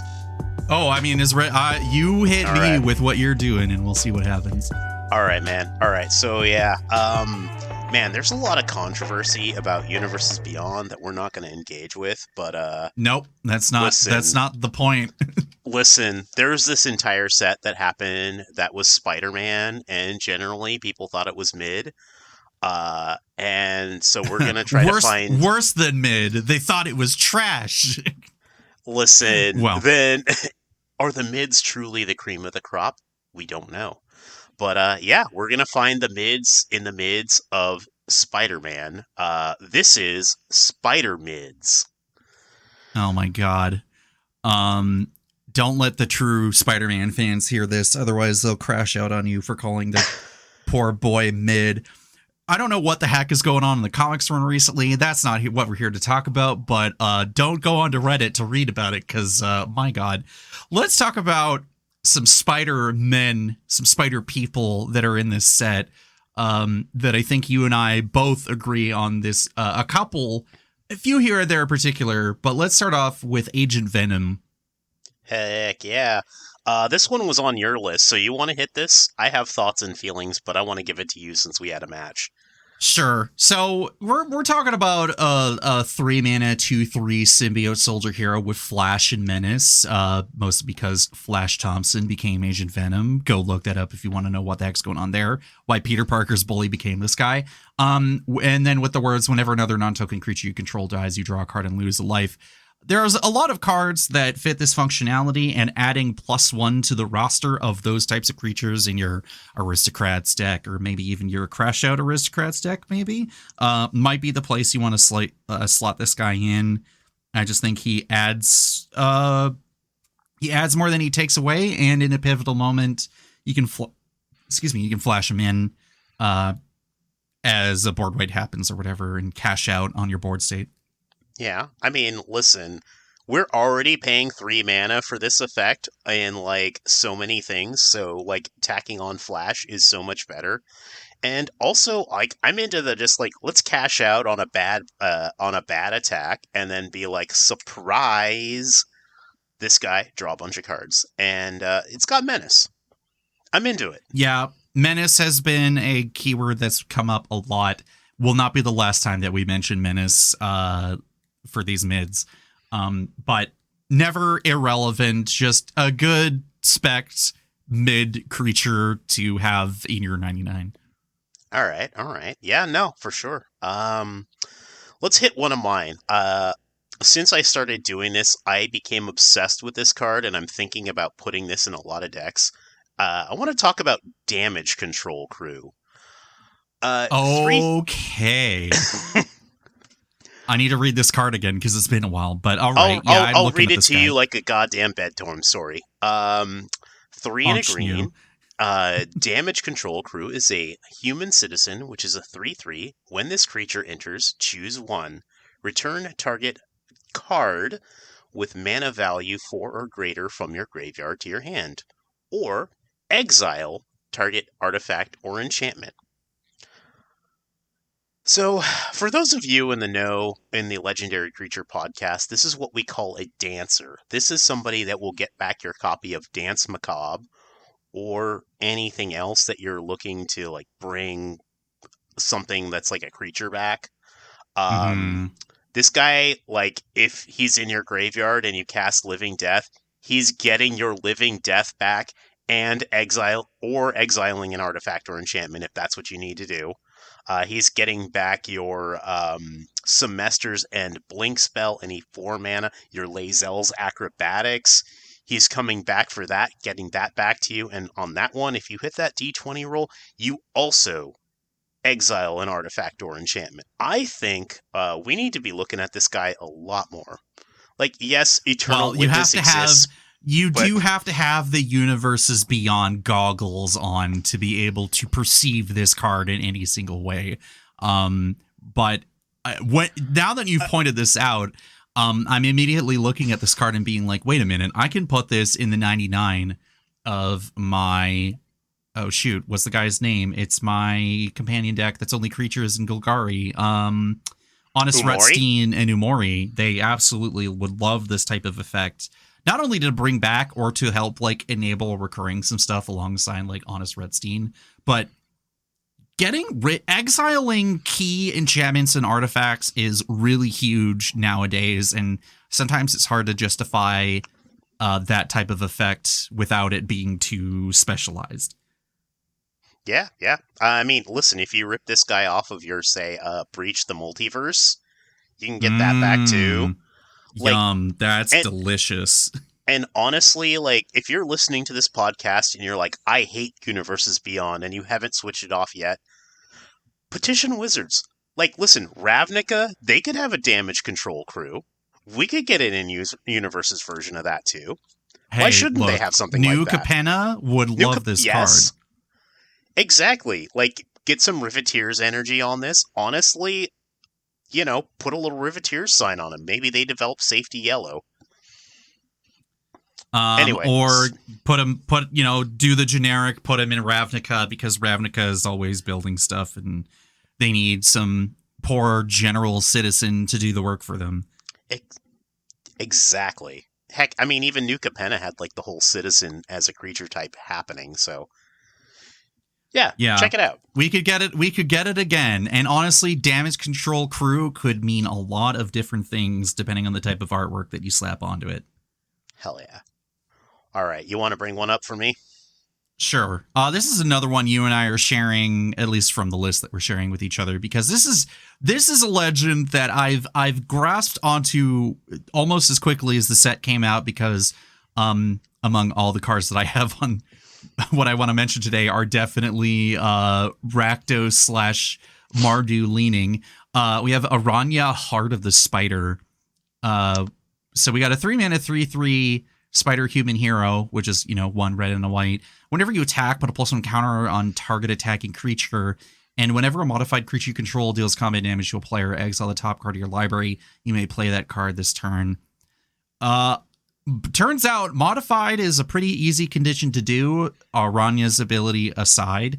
I've also found that, I've been mentioning this on the podcast lately, putting a bunch of +1 counters on your stuff just for going to combat feels pretty good as the number go up technology continues. You don't need sharp increases. Sometimes you just need gradual, and people are like, well, I suddenly can't deal with this 1 mana 5/5 that's coming at me because Aranya made it super fucking huge. The card advantage also just kind of tacked on top. It's like, yeah, you have to use it now this turn or not, but if you're being proactive with your attacking modified creatures, you can fill up your secondary hand pretty quickly.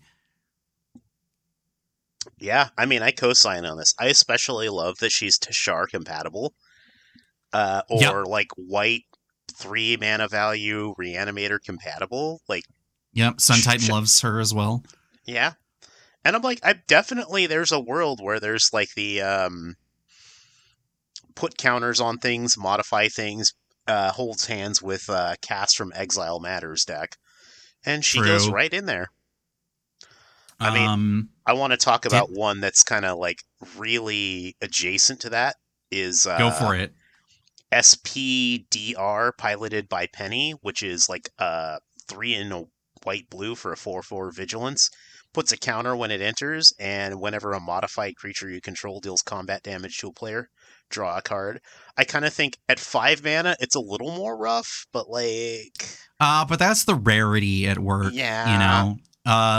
It's a modified coastal piracy.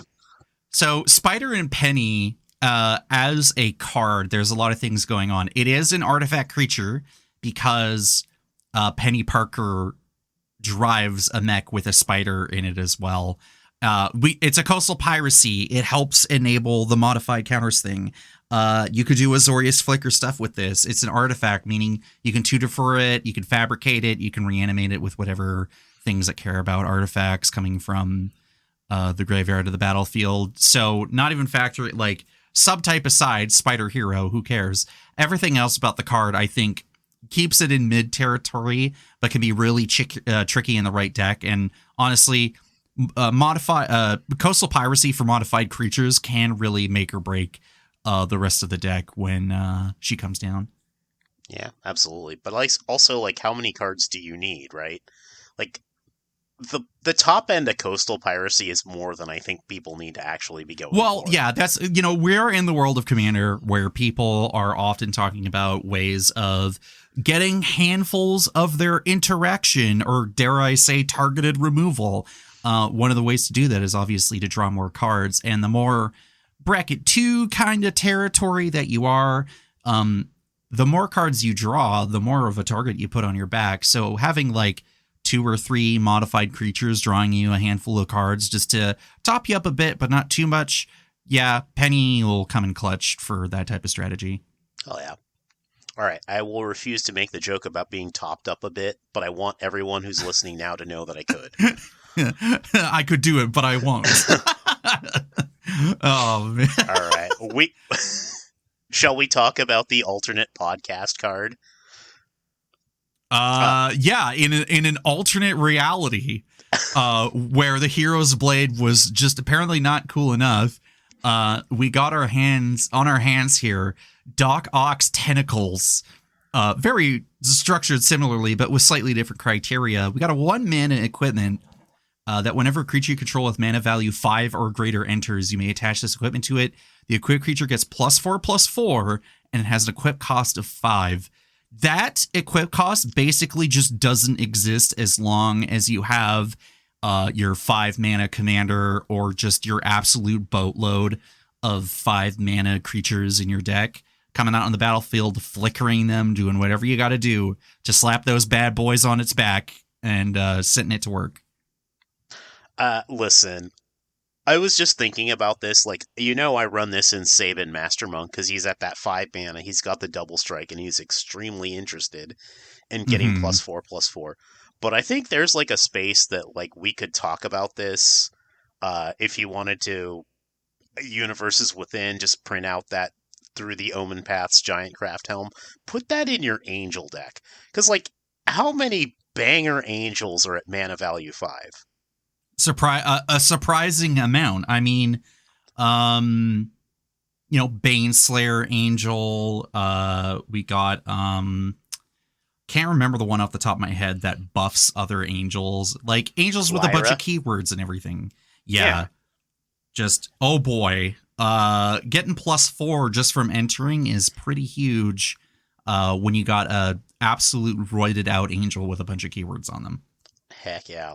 Honestly, also speaking of angels in general, side tangent, I would like the modern day update to Baneslayer where it has protections from dragon and dinosaurs instead of demons. Oh no. Listen, let's hope Light never hears this. It's not about Light, it's about I'm tired of being beaten down by somebody's 9-year-old kid with their dinosaur deck, okay? Damn, it's so real. It's so real. Look,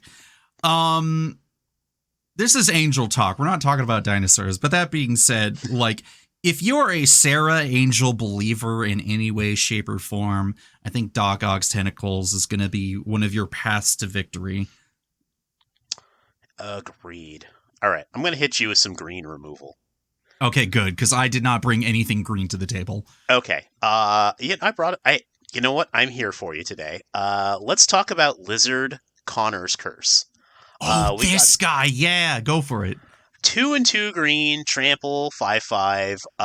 When he enters, up to one other target creature loses all abilities and becomes a green lizard with base power toughness 4/4.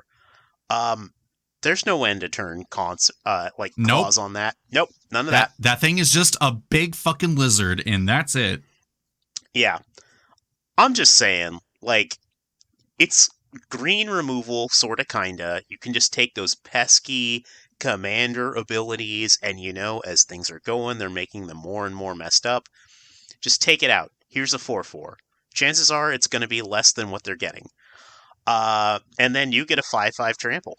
Sounds great to me. I think this is a really great slam dunk of a card in like any green deck. Still mid, but Yeah, it's going to be great. I think depending on the color combination, you are not going to be able to exploit lizard the same way other creatures would be in other colors. You start splashing them in or involving them there. You do get to at least keep someone's really annoying commander like kind of out of commission until they find a way to kill it, but that's a whole other thing. Yeah. Well, I mean, or alternatively, if you're playing against like someone like Quinn or occasionally myself, they can just suit this 4/4 lizard up with their knives and kill you. So, just keep an eye out for that. Yeah. But like, listen, most of us out there in Commanderland are dealing with like somebody's got like a value commander that draws cards when you sneeze. So drop this and then beat them down with a 5/5. Bring him down to earth, because that's the only thing we can do nowadays. All right. You got anything else for me? All right. This guy has come up a handful of times in a bunch of different brews. People have made commanders around this guy because what better way to accuse people of being menaces if you're not running J. Jonah Jameson? This is a 200 red for a 2/2 human citizen. When J. Jonah enters, suspect up to one target creature, which is that mechanic from that hat set you don't like, listener. But listen, I'll bring you around at Murders of Karlov Manor too. So a suspected creature gains menace and can't block, which I'm a big fan of personally for a multitude of reasons. Whenever a creature you control with menace attacks, create a treasure token. So we were talking about menace earlier with Agent Venom, and menace has becoming a lot more commonplace with a bunch of red creatures. So you put J. Jonah Jameson in the command zone, you basically have a legendary professional facebreaker, which, now hear me out, I know what you're thinking, that sounds pretty mid, but we got the multiple utility of one, you do need to create a deck around that second half, the second line of text on Jameson's card. But you can also create your own via the ETB trigger, or, hear me out, you suspect one of your opponent's creatures, meaning they can't block for the turn. So you could do this proactively and reactively. And otherwise, J. Jonah is usually sitting back himself, pretty vulnerable to a bunch of different kinds of removal and so on. So, you can make as many treasures as you're capable of as long as you're not a coward. You know what? I am wholeheartedly agreeing because I think people should not point removal at this when I drop it in an Aya of Alexandria with like 12 Menace Assassins. It's totally mid. It's totally fine. Let me just attack with that. No. You know what? I don't have Quinn here to be on my ear and be like, hey, wait a minute, this isn't mid. In that particular specific scenario, it is, in fact, the most loudest card you have ever heard or seen in your life. Do with it what you will. Listen, she's got like less than 70 decks. Aya herself is mid. So we could just leave it at that. Jury's out on that one. We'll let the comments come at us about that. All right. What another card? Give me another card. Give me another card. Okay. Let's talk about something that has been battle tested for me that I put on here, which is Lady Octopus Inspired Inventor. So she's a now 0/2. This is a 1 mana ass freaking card. This is why I think it might actually not be mid. But like I don't. We're going in dangerous territory here, but let's see what you have to say. It's when you draw your first or second card each turn, you put an Ingenuity counter on her, and you can tap her to cast an artifact spell from your hand with mana value less than or equal to the number of Ingenuity counters without paying its mana cost. Free spells, good at 11, more at 11. I don't know, Lenny.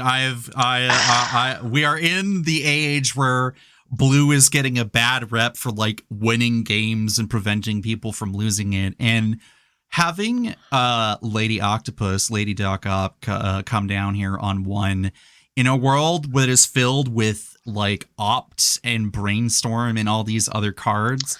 I'm pretty hard pressed to think that like Lady Octopus is doing nothing but running at full 120 fucking %, just trying to get the most busted artifacts out on the battlefield. You know what? I think you're right. I retract. She is not mid. Oh, it wasn't me this time. Yeah. You know what? I will accede that. Like, every time I played her in the Unagi, people are like very quickly like, oh, that has to go right now. And I'm like, I'm just dropping like, pretty low level, like low cost stuff like Sword of Feast and Famine. And people don't like that. It's weird. Well, you're basically cutting the cost of that sword in half. Yeah. Just by having her out on the battlefield. Yeah, that's... Oh, and instant speeding it, too. And, leaving up mana for countermet. Okay, yeah, no, this card is lit. Sorry, my bad. All right. Edit that out later. I won't. All right, let's go for a last couple cards here, and I think we can wrap it up. And maybe we've inspired some people to play some Spider-Man cards. I've talked about one particular card very often, and I'll just do it in passing, and that's Daily Bugle Building. You've heard me rant and rave about this card before. I think it's just a fine addition to any mana base because you can filter for mana or give your legendary creature menace. That's whatever. Let's talk about a card that functions very similarly to another card that's very near and dear to my heart. Demonic Embrace's distant out-of-universe cousin, Alien Symbiosis.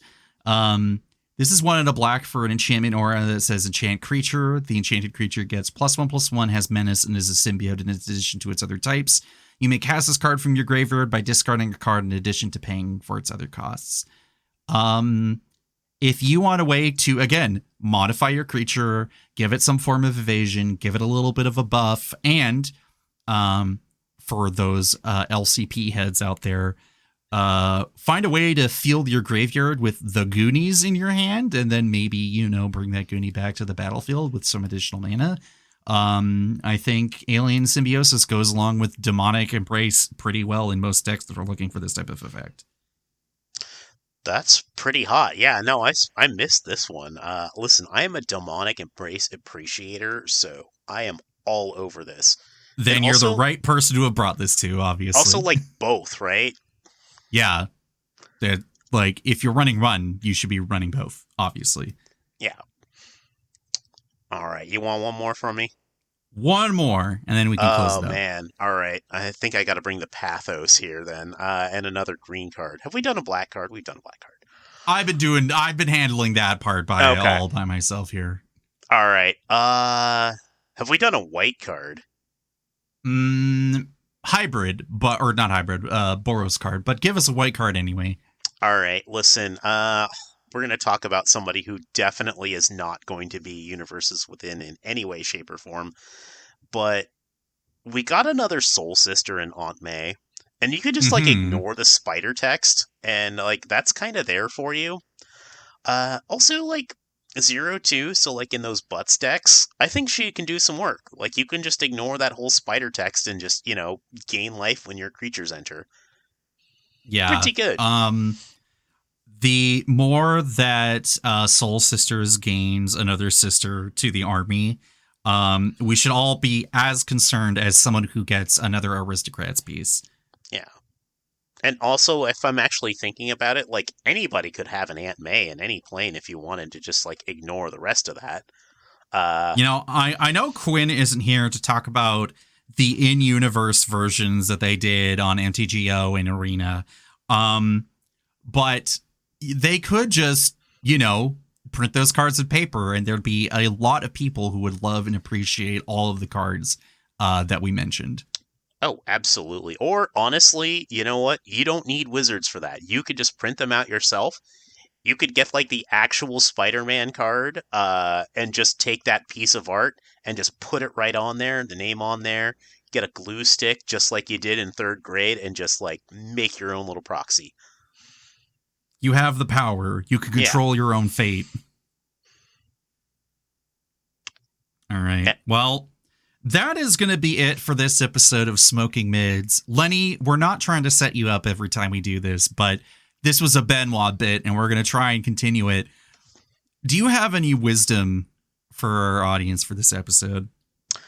Yes. I'm going to say, like, when you get up and before you go to bed, like, give yourself, like, a little stretch, like a nice big, like, reach up as high as you can, then maybe reach down to touch your toes. Like, that's both kind of invigorating and then eventually relaxing.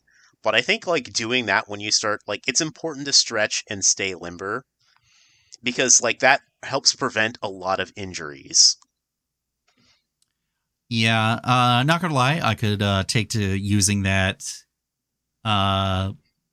piece of advice a little bit more. I guess I'll contribute one from both ends about the Magic the Gathering and a real life perspective. Drink some water. Do it right now, even if you're listening. Just go drink some water. It's good for you. And then on the Magic side, just turn some creatures sideways. You know, you are not, if you are a big creature appreciator, you know the endorphins are released when you get a creature turned sideways on your opponents. But especially in games of Commander, and you keep getting away with it, damn, it's a good feeling. I would like to say one thing about that real quick, if I may. Yeah, go for it. Don't turn your creatures sideways. Give them vigilance so you can just attack and kind of slowly, like, point them at your opponent instead, because vigilance is awesome. You know what? This is why you play Tristani 3 Whispers, so you just give all your stuff vigilance. We'll see you all next time. Later.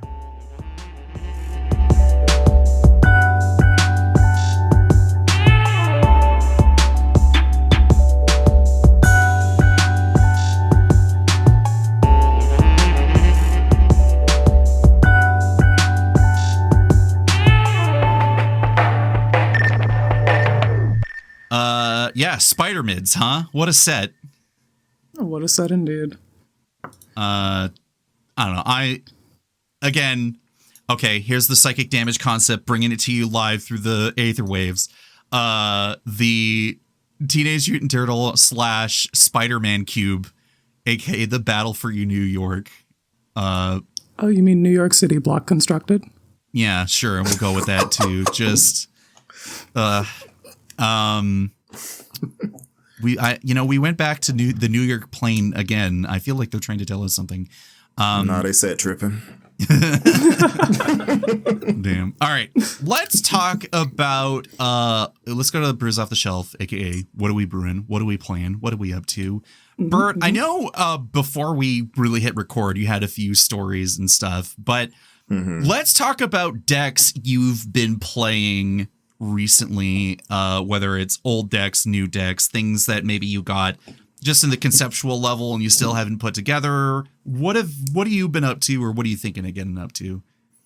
Well, it's funny because I mentioned Don't Call It a Comeback. I got a video and it works. It is actually a video about the last 3 decks that I've built.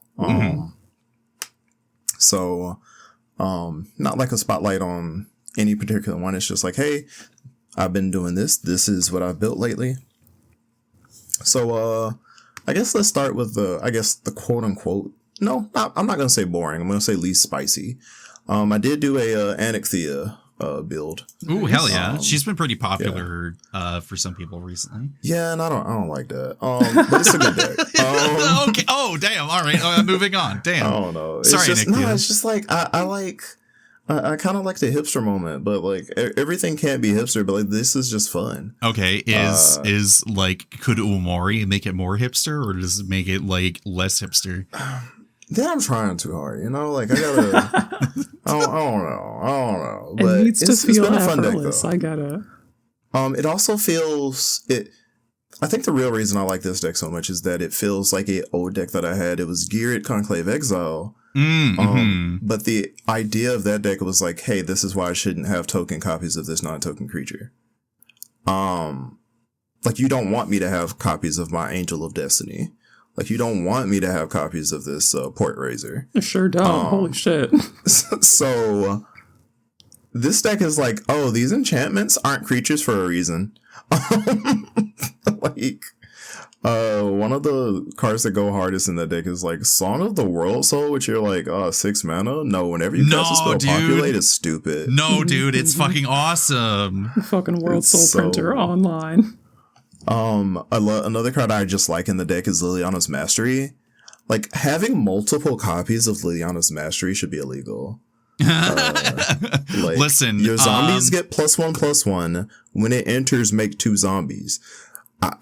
It brings friends. It got homies. Like, what? Yeah. So, deck's fun.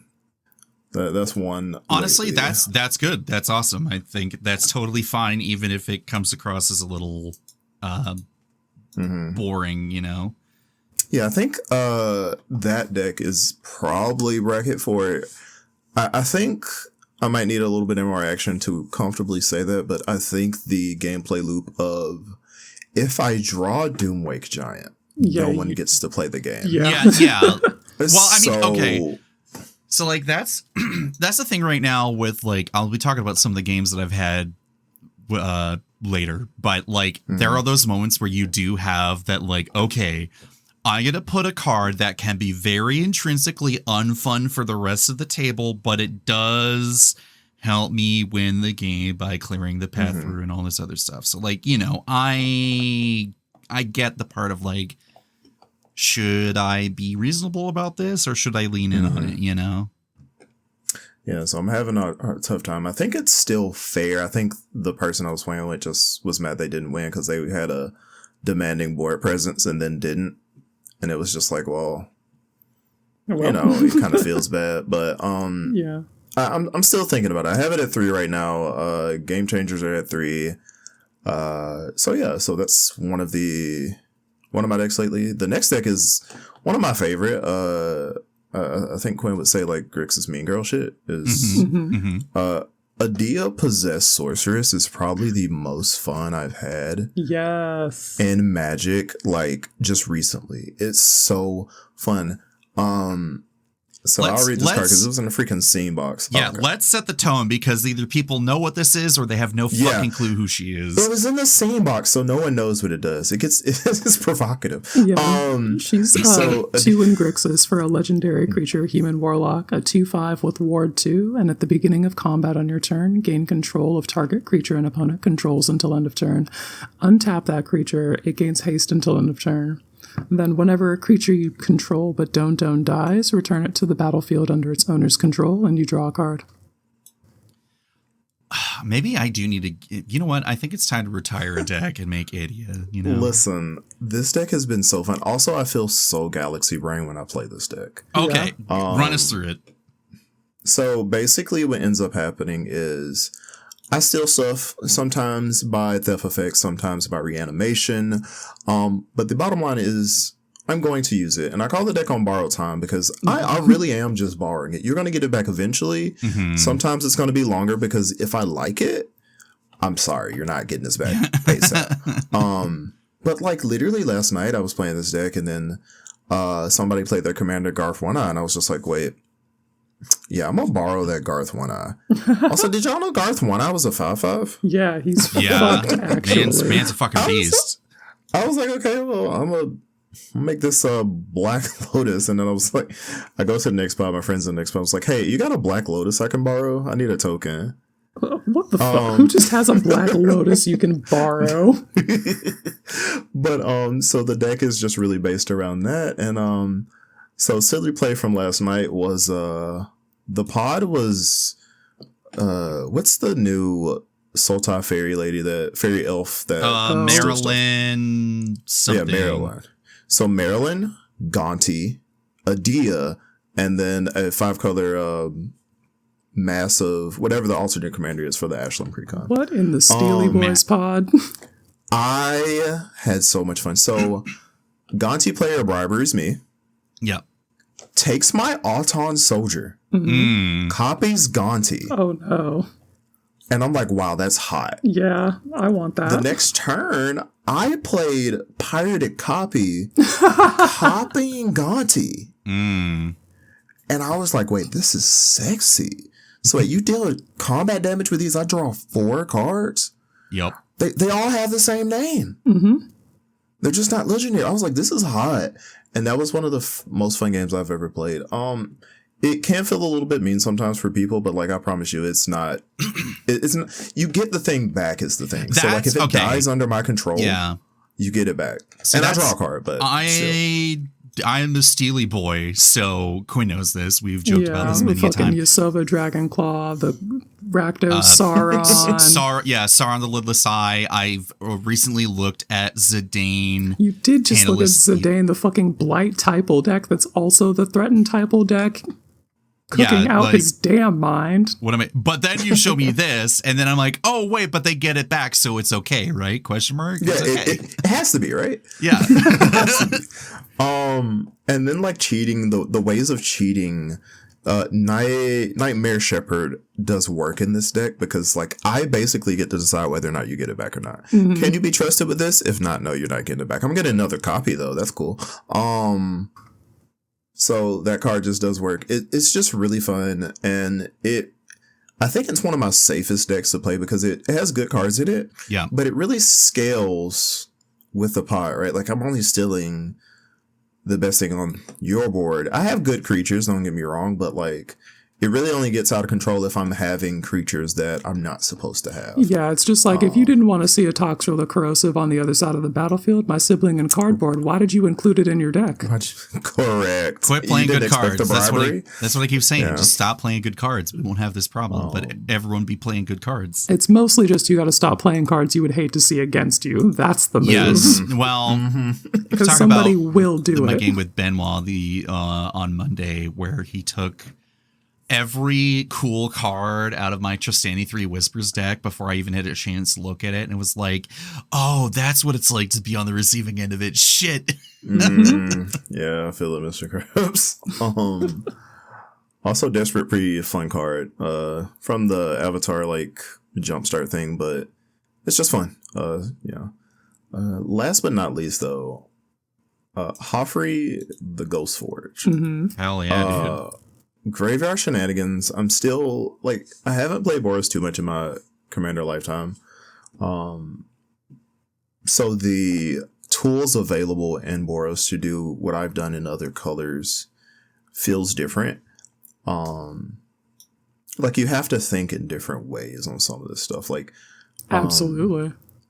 In the Discord I'm in, we basically were talking about the catch-up ramp that White has. Yep.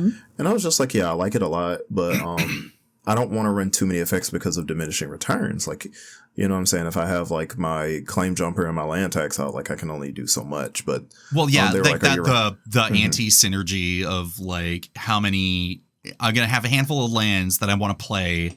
And is my Claim Jumper going to allow me to either be at parity or even somehow like kind of leap ahead depending on like what the table dynamic is? And kind of you're like, great, I have all these lands and nothing else. What am I doing with my life? Yeah, but they floated a good point where they were like, are you playing like any of the bounce lands or like a Lotus Field? Yes, I always feel so Galaxy Brain when I start doing the mana concentration thing, putting more mana on one land to get the count down, and then I catch up ramp and I'm still ahead. Oh, I feel so smart. I was like, wait, you're cooking. And then like I run like it's not, well, I guess it can be ramp. Restoration of Iganjo, like first of all, if y'all at home have never cast this spell, try it in one of your white decks. Which one? I don't know. It goes in all of them, probably.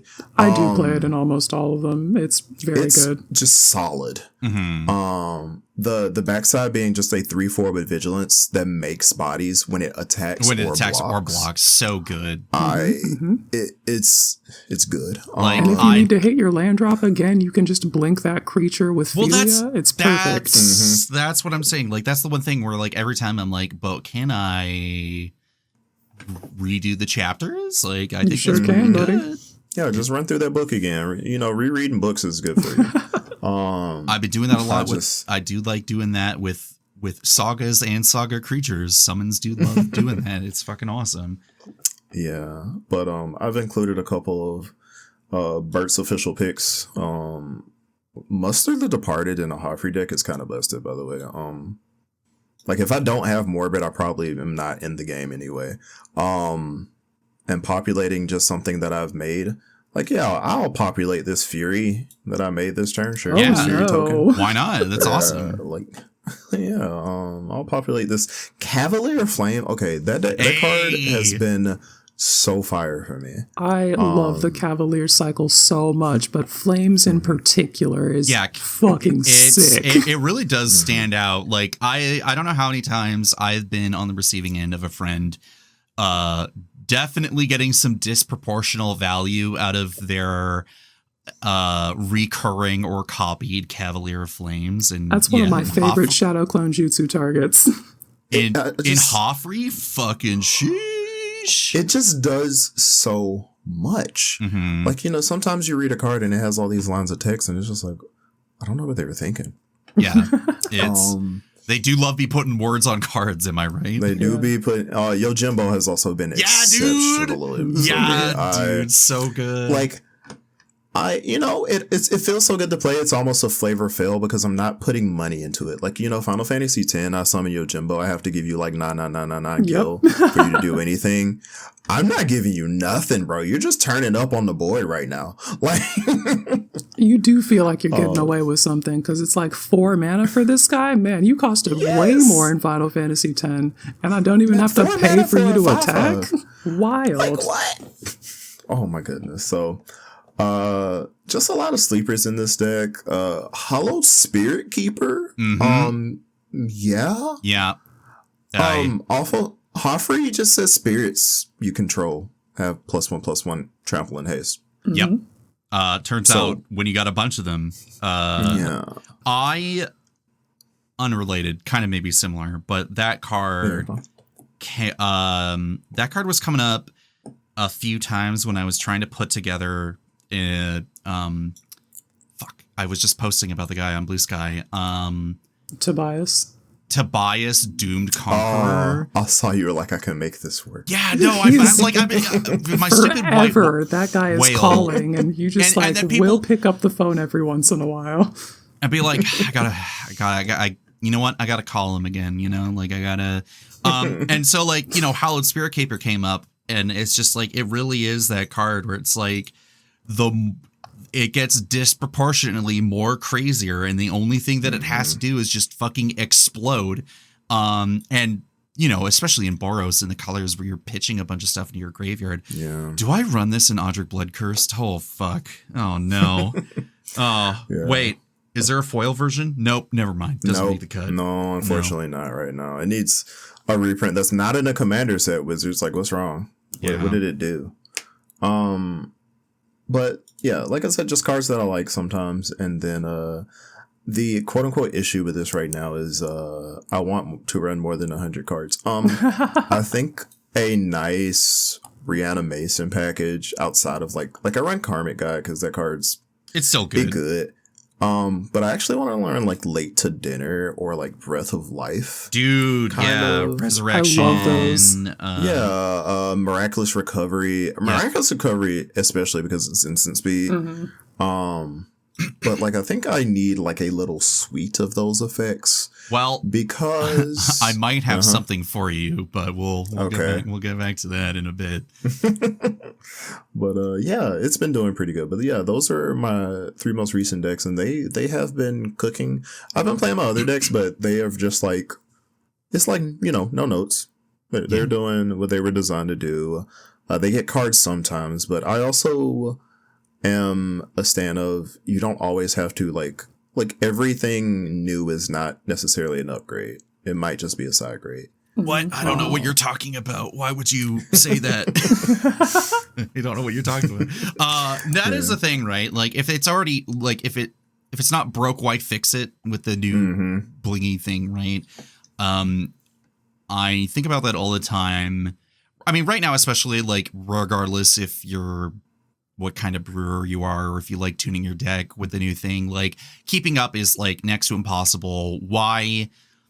What I'm trying to think of like a bunch of utility cards that have come out of a bunch of sets, and not even factoring in Universes Beyond or anything if you're that type of hater. But Sometimes you get that like that 2 mana instant speed spell that does the particular thing that also maybe doubles as removal, or a flicker effect, or something like that, where it's like you want to have that effect, but if both the cards are so functionally similar that like, oh no, I put a +1 counter on it instead of just not doing that, like I think it's just fine to just leave them as is and not even go for the side grade swap. Where you're like, well, it's a new card though, and new cards are cool. We're like, yeah, you know. Yeah, a question that pops up at the shop a lot. People, you know, they respect a Bert. They ask me questions. They're like, hey, Bert, I'm looking for a cut for this. And the first question I ask typically is like, so what problem are you having with the deck? That's so crucial. A lot of people will be like, well, I'm not having any problems. Like, so why do you need to add it? And then, do you know the meme of like the guy he draws the angry eyebrows over his? Yeah. You're like, hey, wait a minute. So, I love that meme. So good. Yeah. Because I don't think, and also there are like cards that are good for other people that might not be good for you. That's true. Like I was playing with a guy at the shop one time. He was playing his Maelstrom Wonder deck, and Delighted Halfling is a very good Magic card. Yep. But he was like, oh, that's been so good for you this game. I was like, yeah. And he went and bought one, and I was like, wait, I'm sorry I didn't catch you before you bought it, but like, how many legendary spells are in your deck? Yeah. There were 3, including his commander. I was like, well, you have a Boreal Druid. Yeah, which, you know. like, jeez. I am, you know, okay, so our friend Andy over in the Legendary Creature podcast, and the co-host Kyle too, you know, they do community-based reviews for sets that come out if people want to opt into it, and then they'll go through the review and they talk about the legends and they talk about the other cards that aren't legends, and they're like, cool. So I put in an order like before the episode started, you know, or something like that. And you kind of get caught up in the hype of being on the receiving end of cool gameplay or someone like kind of explaining like the concepts of like the card. And you're like, well, that should work for me, right? And then you sit down and be like, oh, wait, the math ain't mathin' because I didn't account for like the deck construction, all this other stuff. Like, I've fallen for hype.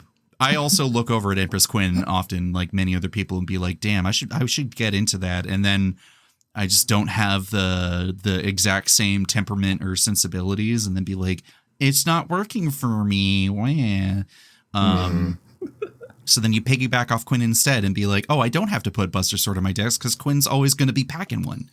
God damn it. If you stay ready, you ain't got to get ready. Yeah, you don't have to play your Buster Sword. You just need to play a Magnetic Theft so you can steal my Buster Sword because you know I got that thing on me.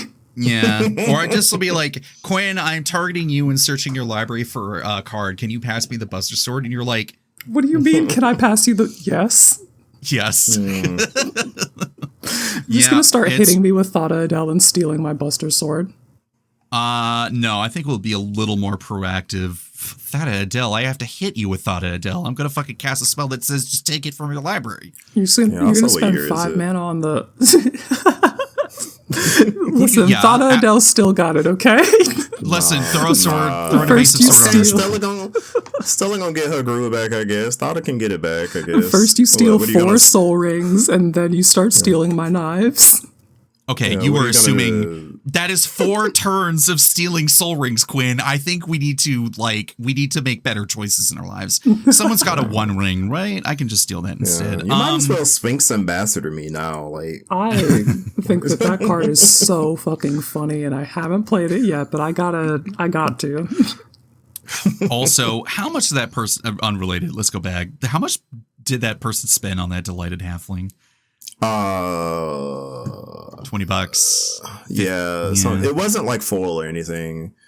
Because I also tell people, I was like, just because I have it, don't listen. Y'all know me. I'm a baller, shot caller. You can't.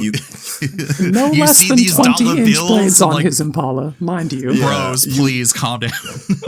You have to pay the you got to pay the cost to be the boss, and sometimes the cost might not be worth it for you. What do you mean this card is $30? the hell? As if I didn't just spend $45 on the secret layer printing of Underworld Breach, because I'm like, Yeah, the card's fire though. yeah, I'm like, okay, I can play a game changer, right? Underworld Breach, I play red. I can just casually use this as a reanimator effect. It's fine. Yeah, Breach is The beautiful. card's fuego. Yeah. The card's fuego. I love the printing that you got specifically. I think they really Oh, yeah, I went know. hard That on secret that layer art. one is so fucking good.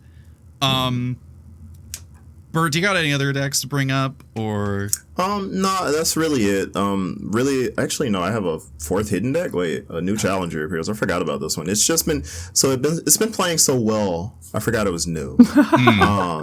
You've just been in the honeymoon phase, and a week's gone Listen. by, and you're like, it's felt like it's been forever.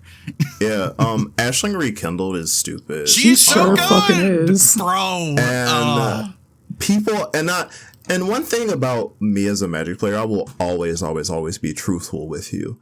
If you ask me in the game where I'm playing Ashling, what should you remove, and I say It's Ashling, they're Ashling. like, you're just gonna recast her. Okay, make me like. Yeah, bro, no. This is. I'm sneaking stuff that shouldn't be sneaked in. Yep, it's true. It shouldn't be legal for me to cast this Amanatu's Augury right now, bro. Like, Yeah, like, why am I casting a fucking 4-mana spell on turn 3? What is going on here? Who Yes. let me do this? yeah, and then Lord forbid it's like a Thran Dynamo and I cast something else, bro. Like, you need to handle this. I'm Yeah, out here no, casting the- Dracuseth on turn 4. What's good?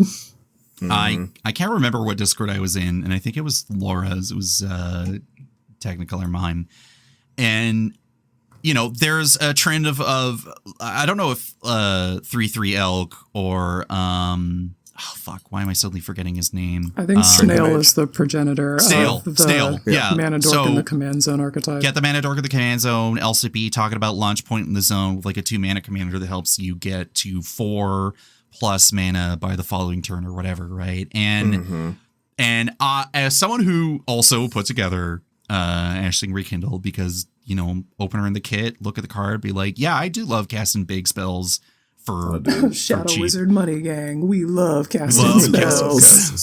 It's so good. It's so real, so true. And so it's like, you know, yeah, there's the social etiquette part of, well, if I kill your commander and then your entire strategy falls apart because you got that 4-drop thing out, then like there's no one else to blame but yourself for that situation, and you shouldn't be you think people are just gonna like let you do it, you know, and like get away with it. And then the other part too is just people should actually think about like how dangerous it is to get that type, any kind of like early game mana accelerant, or like something where it's like, you know, I'm thinking of a couple examples, but I'm thinking this actually literally yesterday, I have an Audric Bloodcryst example that I'm going to be bringing up of just like, this should not be allowed, the amount of permanence that I have in play. And I'm thinking back to a couple Christmases ago when I still had Dargo and Malcolm Pirate still put together, and I managed to put out Dargo and then an Embercleave on Dargo the following turn on like turn 5 or something. And they were like, holy fuck, we gotta fucking kill this guy. Like, we can't get getting away with this. That mana from Rhymebound is just so fucking good. It really As is a long as- soul ring that you're as long allowed as to you don't put in the Command Zone. As long as you don't fuck up and be like, and then I don't hit my land drops and fuck everything up for the rest of the game. Well, no, it's fine, because when you first play, you discard a card and draw. Yeah, you're You discard your 8-drop to make sure you hit your land drop. No, I'm just like- listen. I have a dream. I want to cast Amanatu's Augury. All right, it's fine. It's fine. Yeah, you just wait a turn. It's You'll good. get there. It's good. It's good. But yeah, that deck just has been fire. I've been playing. I don't know if this is technically worse. Faster Vision. Memories Returning from the Final Fantasy set. I love that card. Quinn's a believer. Definitely try it, friends at home. Also, Quinn likes it, so you know it's good. Yeah, exactly. Exactly. Like, reveal top 5. You choose one. See, my opponent one time was like, "Oh, I choose first." I was like, "No. This would be a bad card if you chose first." I'm gonna make This sure would I be get out this there. banger, and then we can talk. Yeah. So you get your first favorite card out of this 5, then you lose whatever the opponent is scared of. You get your second favorite card out of the leftover cards, then your opponent chooses, and then you get the third card, and it has flashback. This spell has flashback. Yeah. I love Yeah. that card so much. Oh, incredible card advantage. It's good. They But really that did deck just too. put flashback on a few of those cards in Final Fantasy. Am I right? What the fuck? Yeah. It's At least that one kind of, it has the word memories in it, right? it that's is flashback. It's literally cool. a flashback scene from Final Fantasy VIII. No, for sure. But it's just that also when you're like, wait, I can do that again. And also you look, so good. depending on the flashback cost, you also look over at Ashling and be like, that 2 mana do be looking appealing for some of these flashback, cheaper effects or whatever alternative casting costs. Warp or whatever, like just I don't know, man. What is it?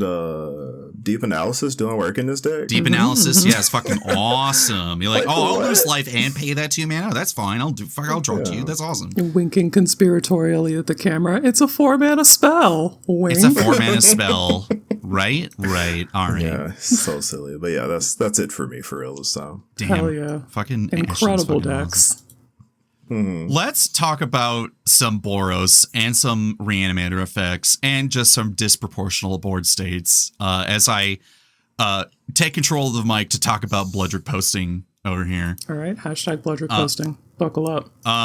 So Bert, I don't know how long it's been since you've last seen the deck. But you know what I'm about. You've seen my handle. Like this is what I'm doing here.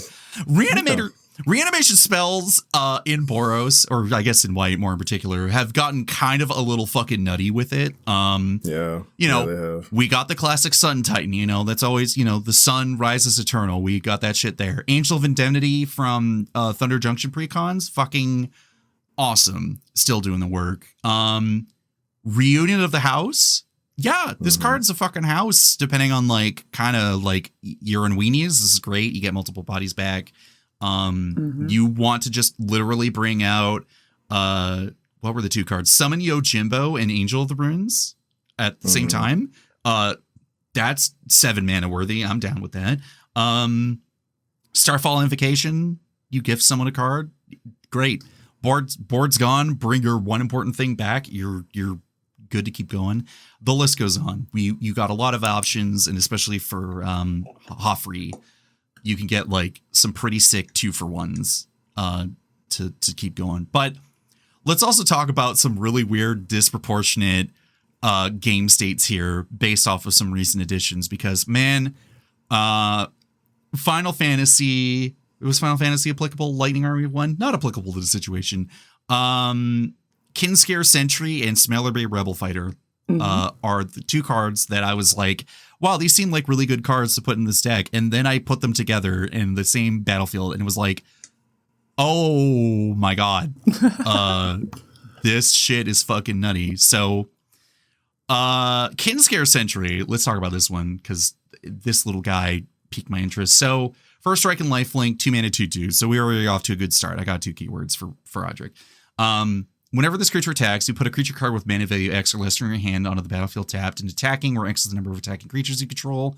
Okay, so we're the aggro. Put everything from as simple as Silverblade Paladin out, or an Ivora or something, and then go scale up to my high mana value of an Angel of the Ruins or Ruin Grinder or whatever. So awesome. But then Smellerbee says, whenever Smellerbee attacks, you may discard your hand. If you do, draw cards equal to the number of attacking creatures. And I was like, hold on. I will put out my Silverblade Paladin before Smellerbee trigger Soul Bond. Then she sees the +1 creature entered attacking, so I get 1 more card off the draw trigger. Yeah, I turn 4 or 5. I was way ahead. I was up to no fucking good. It was criminal what I was getting away with that. So these cards have been fucking nutty with these additions. But speaking of also additions, a little more recent updates, I have finally officially added Audric Lunarch Marshal to the deck. It's been 4 years since I put the deck together. I think it's time to be the thesis statement has been proven. I got my citations. I got my degree in Odric Bloodcurse warfare. I think it's time to bring prior versions in and the alter printing from Innistrad Remastered make the cut. This guy was giving my creatures double strike, menace, lifelink, flying, first strike, the whole shebang, and everyone's like, you need to stop this. You do need to stop this, but also Charlotte did just say the other day. She did just literally say, yesterday, but play more of this Odric. I finally, I did. I added it back in before Charlotte, had her moment last night, which I didn't catch that full part because I was busy gaming. But Odric definitely sealed the deal for her, giving lifelink to the rest of the team, which bought her the time to finish things up. Huge disproportionate stuff there. I also added, like I mentioned earlier, I added that Underworld Breach to the deck because I'm like, if I'm gonna start getting my Game Changer budget allocated, seems like a pretty good start. The deck loves putting stuff in the graveyard, so this is kind of, I look at this as a red reanimator effect, you know. Other people look at it as a combo piece. I look at it as a reanimator thing. It does the exact, regardless, it's going to do the job. So just to talk about the games that I've been having this calendar month, because I didn't play Odric at all last month. I got to get my games back in. Let's fucking figure this shit out. Like, what's up? Let's mention the Odric inclusion. Because of Odric, along with like Thalia, Heretic Athar, and a bunch of the other creatures, within the first 5 turns, I was collectively dealing about 27 plus damage just through combat to my opponents. People are like, can you stop melting my face? And I said, no, take Menace Flying, blah, blah, blah, into the face. They're like, yup. So that felt good. So at the face-to-face event, I was out with Benoit and our new friend, Ashley Cooper, who's a friend of Mike Carosa. He was like, hey, she's in town. Oh, I think I know her from the internet. Yeah, she's on the internet. She was on an episode of Am I the Bullcast? And I guess Benoit also met her out in Toronto when there was another face-to-face event or like something like a few months ago, like last year. Swag. So she's actually newer to the game. Like she started playing, I think, in summer, like August or so, she said. And she put together a Mr. Negative deck where, you get to swap life totals and draw a bunch of cards and stuff. And yeah, it's a fucking spooky fucking deck. I was like, well, how do I fucking deal with this? Keep Aurelia the Law Above alive through a combination of board wipes and reanimator effects. She had to recast or like replay Mr. Negative a few times and had insert double ETB trigger here where she gets to swap life totals with Benoit, draw that many cards for having a lower life total, and then swap it back as if nothing happened. And it was like, wow. Just draw 13 cards. No big fucking deal. So keep the pressure on her. Get Aurelia the Law Above out. Reanimate, summon Yojimbo and Angel of the Runes with Reunion of the House. Our fourth opponent, or who kind of dipped like really early, he was playing a bracket 4 Omnath Locus of Mana deck and then was gonna get up to no good, so I very quickly was like, vanquish the horde, and he's like, well, I guess it's time for my draft event. I'll see you later. I'm like, bro, huh? Poor Benoit fighting for his life on 3 lands beside me, and he's like, please. I still keep her in check. I eventually am discarding so many things with the 20 blood tokens that I was making over the course of the turns with Odric. I eventually get Storm of Souls to bring out Jorkadine the Prevailer with Metalcraft procced. And then I throw out Bitter Reunion and then sack it for the haste thing and then just go fucking nuts for the win. That was like a 12-turn game, but that was totally fine because I finally got to live the dream. And then again, yeah, that Smellerbee and Kinscare Sentry combination, everything was going so disproportionately good. Ocelot Pride, notoriously like stupidly good 1-drop. Yeah, that card's fucking busted. Along with Wefstalker Ardent, along with Audric entering the battlefield and Check's Notes Professional Facebreaker. I had enough ETB triggers after an attack with all like this stuff entering and whatever. Post damage, then go to end step. Ocelot Pride triggers, make 2 cats, make 2 treasure tokens, make another 6 blood tokens, kill everyone, and they're like, what? Welp, that was cool, I guess. Damn. So yeah, play the aggro / burn deck and just like keep that pressure on, man. It's fucking awesome to do. Yeah, that's how you're supposed to play it. We're feeling pretty good. What have you been up to, Quinn? Hey, so somebody in the group chat said something about like Esper keywords, and then I don't remember if they mentioned Menace specifically or if that's just the one that I latched onto. That was just the thing that I think that's the one that you latched onto, yeah. So yeah, we were just like, yeah, you know what? I can do that. BRB with Rafine, Esper, Menace, Stipple, and you literally got it within like an hour, something like that. Yeah, listen, we've brewed a lot of decks and we've become incredibly efficient at it. So yeah, we came back with Esper, Menace, Typal with Rafine, Skimming Seer in the command zone. I just picked a lot of like the 3 mana and below creatures that had Menace.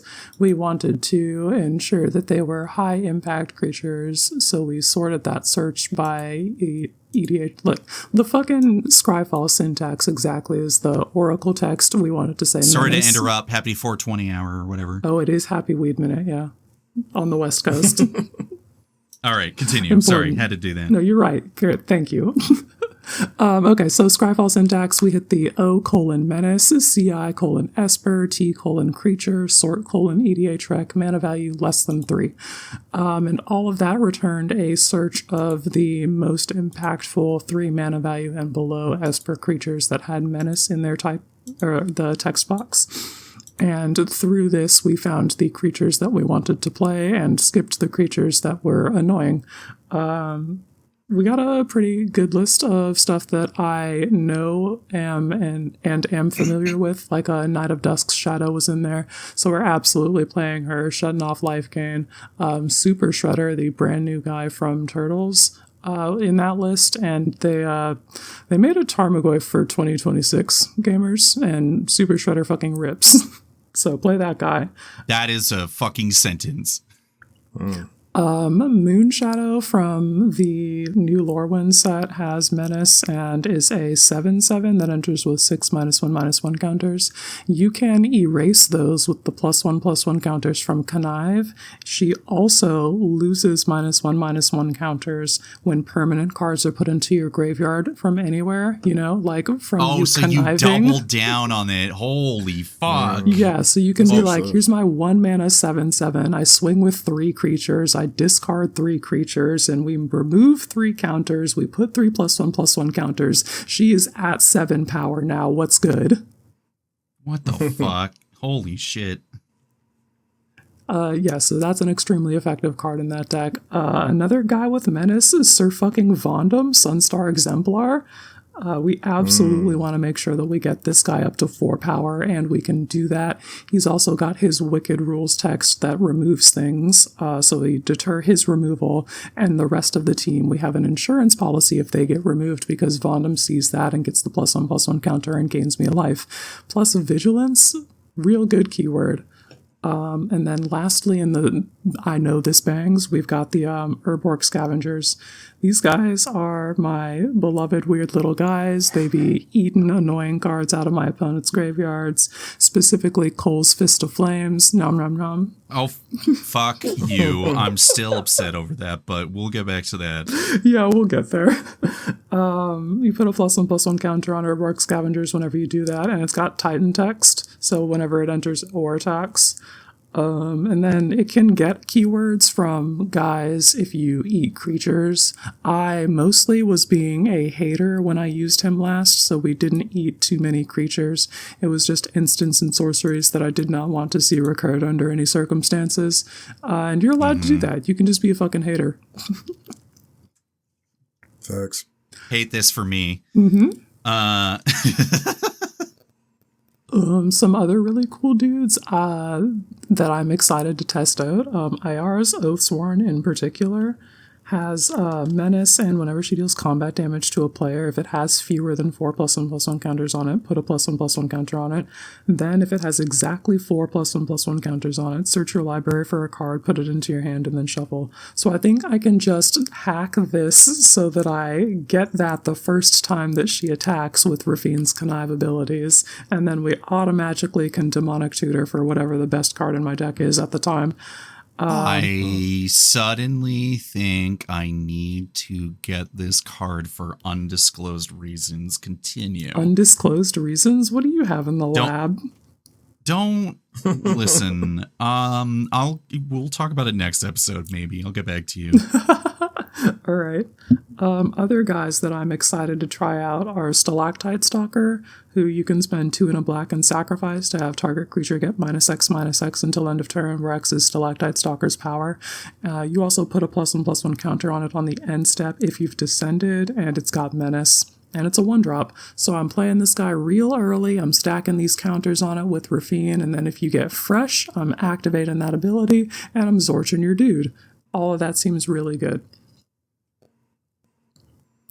And then lastly, in the I Know This Bangs, Nashi Searcher in the Dark. He's got this ability that does like a mill, and you can put legendary and or enchantment cards into your hand, or you put a +1/+1 counter on it if you don't have any hits. I've got enough legendary cards that I can probably hit something, and if I don't have that, then whatever. We have a small ball reanimator game plan, so the stuff that we mill can probably still get returned to the battlefield either way. Speaking of small ball reanimator game plan, we got the fucking a bunch of little guys and efficiently costed spells that all reanimate little guys, like the Gixian Puppeteer, Redemption Choir, Sarah Paragon, Sun Titan, Unearth, Savine's Reclamation, Season of the Burrow, Pre-War Formal Wear, Court of Ardenvale, and then in my bigger reanimates, we have Null Priest of Oblivion and Funeral Room Awakening Hall for the mass reanimate.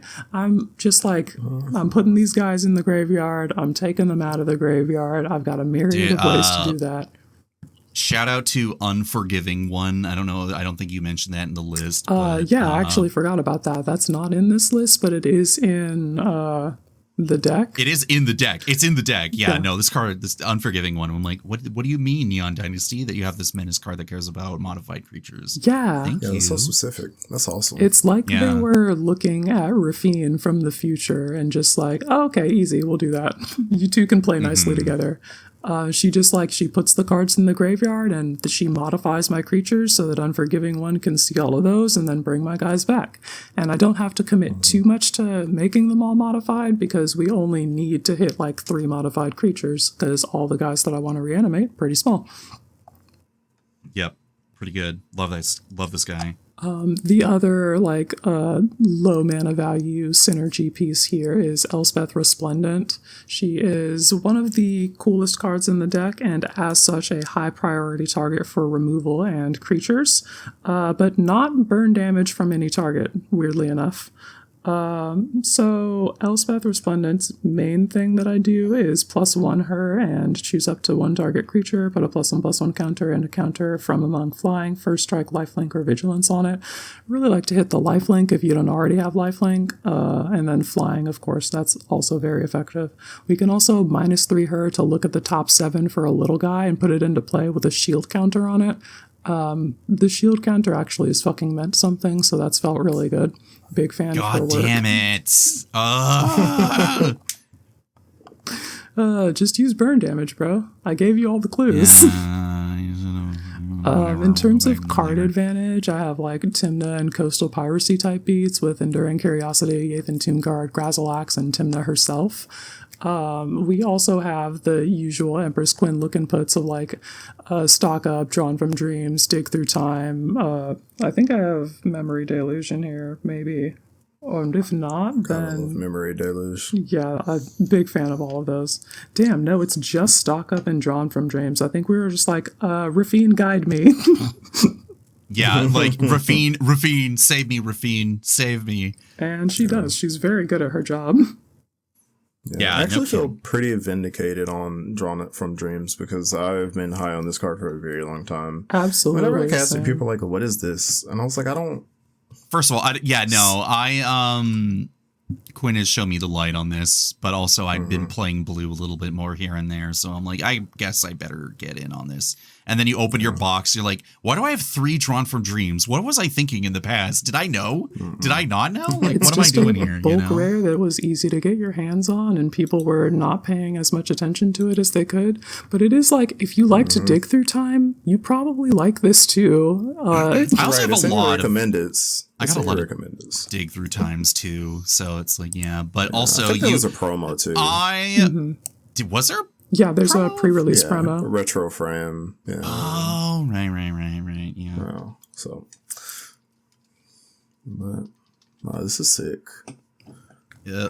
Again, I know we've been saying it and we say it a lot all the time, but like, Quinn do be that gamer in the trenches, thinking about this game in ways we can't even begin to think about.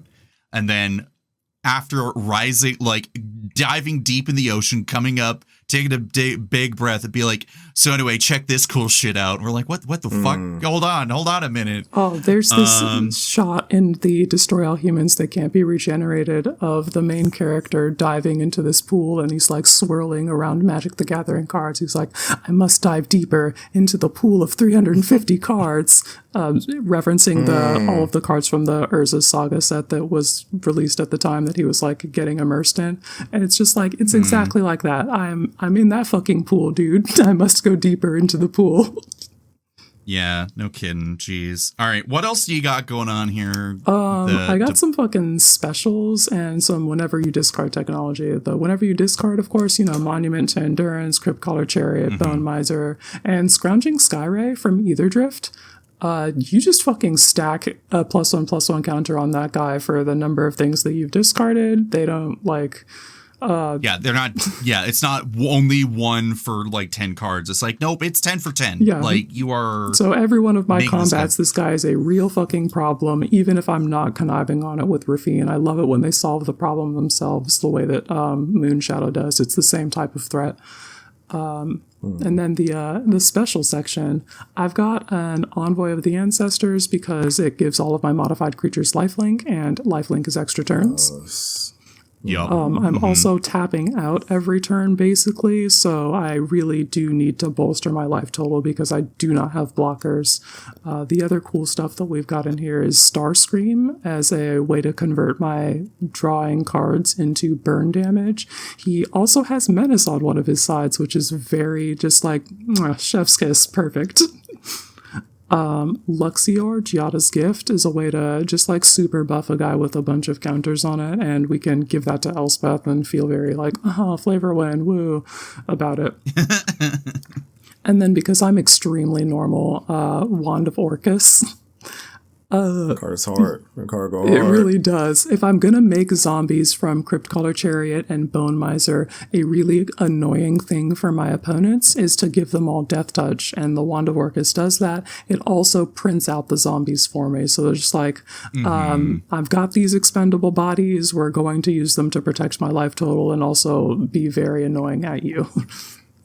Sorry, I got to interrupt. I was scrolling down because I'm looking at all these cards and suggestions you're talking about, and I see your 12-card sideboard, and I spy Vadmir New Blood, and I feel vindicated. I think that guy's very cool, but we were not quite hitting enough of the crime technology to make that doesn't work. matter. You put 4+ counters on him, and he's a fucking house. It doesn't matter. Yeah, I do figure that he would be very easy to get to that threshold where he gives himself the menace and lifelink, but I just I only have so many slots. Yeah, no, I hear you. I know you're doing pretty good. I'll pick up the slack. It's fine. Good. Salutes. Gameplay experience, we been fucking hitting. Menace is a strong keyword demanding 2 whole creatures from folks who would block. They don't usually want to give up 2 creatures, and I'm hitting for significant amounts, but not enough that they're like, fuck, I gotta give you 2 creatures. So I'm just like getting in there almost every turn, and all of that feels very good. A thing that I do want to see is see if we can get some more death touch in here to just make it even fucking worse to block. You gotta give me 2 creatures and they're guaranteed to die. Also, I'm a reanimator deck. Like, all of that feels really like you're boned. Yeah, no, just it's bad and it's bad. Take your pick. What do you want? You're like, the bad one. Mm-hmm. You picked wrong. Fuck you.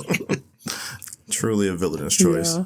I've got the Barrow Blade and Infiltration Lens in here, so sort of like keep up the all of my blocks are bad theme, but we can go harder with the Death Touch. There's also a note here that says Cole that's got Cole saying, I'm gonna fucking hit you for 18 minimum. Me? How about instead I Baleful Mastery your bomb and give you a card? Cole, fuck the shit, I'm going to bed. I calling my lawyers when I wake up the following day because fuck this, I'm going to bed, man. I was so tilted and I like looked at the time and I was like, you know what? I can just go to bed. I can't just turn off the computer and go to bed. I respect that so much. Pissed. Just like, you know what? I'm out. Fair enough, my guy. Yeah. I've been doing a bunch of psychic damage. I'm being colluded against by Quinn. Only everyone else was giving me a fucking pass, but I was like, all right, we'll go over it later. Don't worry, my lawyers will talk about it. But and then the most recent gameplay experience we had with this. Oh man, I was. A crucial fucking attack, probably the one that like puts me in a position to win the game. I point Connive 4 at a Stalactite Stalker, and the homie Nix JBM casts fucking Smoke Bomb, gives everything Shroud, completely bricks my trigger. I don't get any of my draw your second card. I don't get any of my buffs on this guy. Fucking nothing gets to happen. I lose it. I'm like ruined. Fuck, I needed that. Damn. It's still no complaints here. I got secondhand revenge. Yeah, I got also bodied. Smoke Bomb. What the fuck? Smoke Bomb That's fucking awesome. rules, actually. Gamers, consider playing that if you like to be a tricksy gamer. So yeah, I'll get back to you on this. I'll get back to you. Play Esper Menace Typal. I think that this deck has the sauce. I really like the way that Rafinas like touch a lot of cards, but be quick, you gotta make a lot of decisions right now. And that will make you sharper as a gamer. I have really been enjoying the increase in just menace creatures that I enjoy playing. And I feel very vindicated when people are like, you know what? I'm not going to block. And I'm like, I feel as if this might, come back to bite you if you don't block. But I appreciate you at least thought about it for 0.5 seconds before I hit you. So, yeah, that keyword is, literally a fucking menace. It really does a lot. One other thing that happened, I cast the Legend of Yangchen. I pointed that removal. The card's messed up. Yes, this card fucking rips. And my opponents also recognized this, so she... after resolving the first chapter, we go to opponent's turn, and Homeboy casts Chaos Warp, targeting the Legend of Yangchen. I can't fucking believe this. It was such horseshit. We shuffle it into my library. I flip the Legend of Yangchen again, and we're back at it. I'm like, statistically, like, you're like, this is like next to impossible in a commander game, and yet history fucking repeats. It happens again. It does. I'm like, I can't. It's ruined. I'm ruined. It's over. Fucking funny. And you know what kills me is if Homeboy had just left it alone the first time, he and I could have drawn 3 cards. But instead, I'm blowing another thing up. Yeah, it's time for me to talk about Captain Ripley Vance because this is in direct response Your Honor, the jury, and the courtroom, I would like to talk to you about the most heinous crimes committed against me. I'm on a red player, just shy of someone playing an Iona. Fuck. So look, the good things that happened. Let's talk about the good things that happened, right? Because, you know, it's a shit sandwich. Quinn brought the shit of absolutely ruining my game plan of Captain Ripley Vance blast you away. But Quinn's also right. I should have just fucking targeted the fucking Elspeth with the trigger. But that's whatever. So, hey, like I said, we went, I was with Benoit and Ashley over at the face-to-face event. There was a few artist tables, but the one in particular that caught my eye was Chuck Lukix, who did the artwork for the alternate art Ashling Rhymebound and Ashling Rekindled. He had his original sketches and some his early conceptual stuff, and unfortunately, they were just for demo. He's gonna be auctioning those off, and we were like, dang it. And we were going through his we were going through his artist proof binder, and I opened up the arcade Racer's Secret Lair version of Wheel of Misfortune and was like, I think I can tilt people even more. I would love to. It was a lot of money, and that's whatever. But Wheel of Misfortune is one of my favorite and somewhat signature cards. So got that signed, and I was like, you know what's got a good home for this? Surprisingly, not Odric Bloodcurse. Already got a different Wheel of Misfortune Secret Lair. I'm going to put it into the one from the Captain Nekuza Secret Lair. Yeah, it's got the black and white one with like kind of like that spider web look to it. Yeah. So it's like, hey, I put in I'm like, let's just make this like the most like weird zany deck. I got all my mountains were replaced with the Fallout 4 power armor ones with like dog meat. Nice. And then I'm like, I could put like the race car like Wheel of Misfortune in here because it's just fucking awesome. So hey, great. That's among the other updates of adding the Lorwyn Eclipse cards that have found their home in here. Oh shit, Chuck did the Ashiok Nightmare Muse showcase from Theros Beyond Death? Yeah. I love this piece. Incredible. I should have grabbed a few pieces. Apparently I've been a fan this whole time. This whole time. I was like, I kept looking at his table and I'm like, actually, wait a minute. Oh no. How much money? I spent way too much money that day. That's a whole other thing. But I was like, I could probably have spent a pretty penny at his table and then been like, what do I do with all like these paintings and stuff? Like, it's just, they're so good. So anyway, Wheel of Misfortune, artist proof. I normally not an artist proof guy, but it felt appropriate for that particular one. We were totally cooking with this deck after I had brought it back after doing all these updates, but unfortunately Quinn heinously ruined my plans. We will joke about this consistently as we already have. So like I said, I'd added Cypher Almacy as sort of like a backup legend because he synergizes heavily with Vance of getting like those extra spell triggers. Yeah, he plays the same role in my Queen Brana deck. I'm buying these pump spells back and I'm giving my like big threat double strike. Yeah. Also Cleon Nary Champion. I know I added that a while back, but also kind of fits as the extra backup commander. Fleeting Effigy from Tarkir Dragonstorm. Pulling a lot of work in this deck, as it turns out, for getting that extra cast trigger to go along with Reinforced Ronin. And then the new Lorwyn Eclipse cards, we got Soulbright Seeker. I should put Soulbright Flamekin in here back in as well for the extra mana, but we want Trample on Vance. This is one way to do it. That's one way to get a bit of extra mana. The impolite entrance of, hey, she also gets Trample on Haste and get to draw a card. Hey, we do love cantripping in this deck to get more stuff. Burning Curiosity felt really good to cast in this deck. And the long and short of it is that normally when I play this deck, it's like I usually get her to like an absurd power and tough, like, or just power.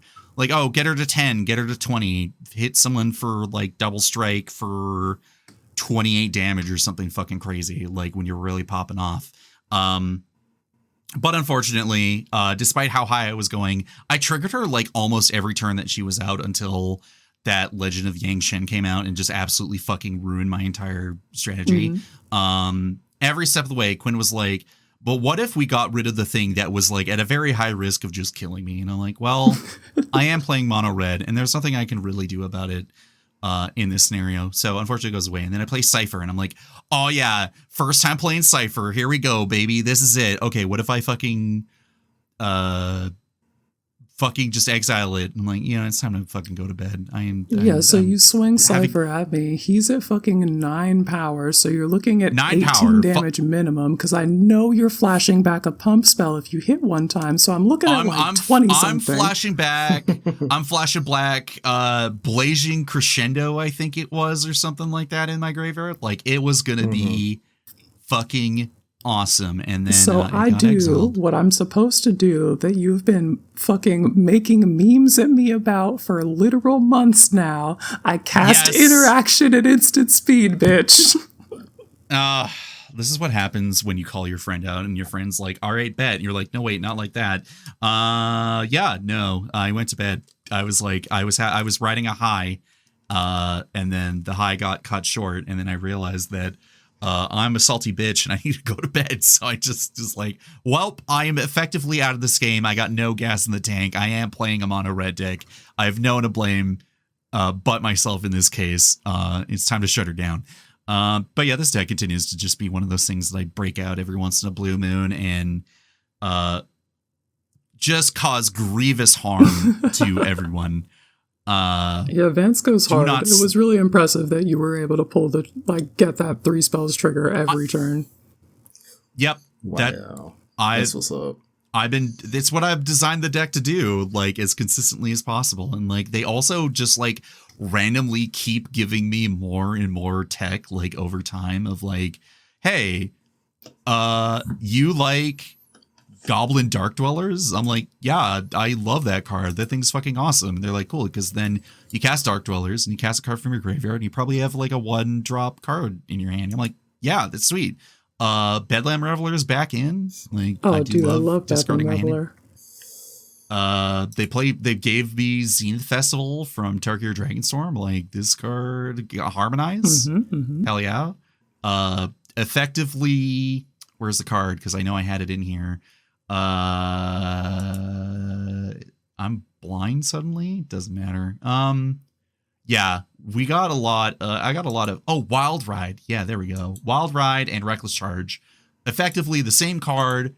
Effectively the same effect. The flashback could be more or less the same on both of these things. Like, I am punching, and I'm punching you again, and then I'm punching you again until you kill Vance, and then I always enjoy seeing the 1 red mana spell that fucking kills you in standard. The Wild Ride, big fan. Oh yeah, Wild Ride, yeah, that was fucking just yeah. So yeah, Vance posting over. Let's go to your last deck. Yeah, pick one of these.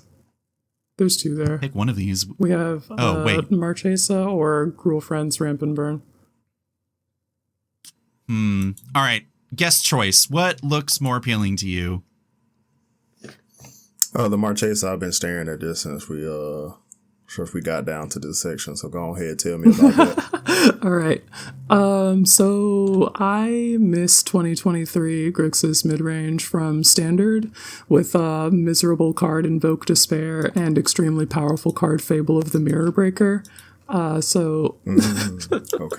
I wanted to put together a deck list for EDH that replicated the experience of playing that Grixis mid-range deck from the Pro Tour in 100-card singleton. So we looked up a bunch of deck lists from Pro Tour March of the Machine. We took the relevant ones and then melted them down into my interpretation of it. A lot of people were on either Rakdos or Grixis midrange, so there wasn't like a one deck to choose from, but they all had a very similar core. So we just like take our favorite flavors from all of that and build the deck. The big thing about this is Blood Tithe Harvester. This guy, a red and a black, enters the battlefield, makes a blood token, and you can sacrifice it to give target creature -X until end of turn, where X is twice the number of blood tokens you control. Activate only as a sorcery.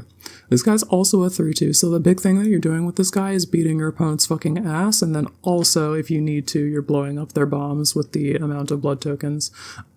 We needed to expand that section, obviously, because you can only have one Blood Tithe Harvester in Commander.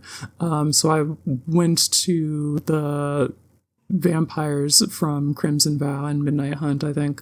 And the, like, busted cards that make blood tokens or interact with those at all. Key pieces here. The Anya, Maid of Dishonor, who's got an ability that lets you sacrifice another creature or a blood token to have each opponent lose 2 life and you gain 2 life.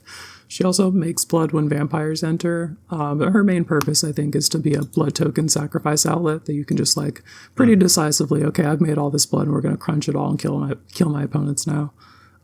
Camber the Plunderer also makes blood tokens whenever opponent's creatures die. We didn't find room for her partner, Lorien, in this deck, unfortunately. We've got Jaws, a busted Magic the Gathering card that makes a lot of blood tokens. Of course, I got to see that on my week off, and holy fuck, this card continues to be absolutely fucked. There's also a Markov Enforcer that is a vampire fight spell. Basically, whenever it or another vampire enters, it fights a thing. Or it can fight a thing. You don't have to. So we just that's a removal creature, and if a creature dealt damage by it this turn dies, you make a blood token.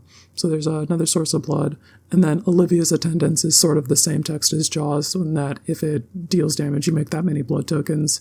It's also got an activated ability that can deal 1 damage to any target, so she's gonna get her blood some way or another.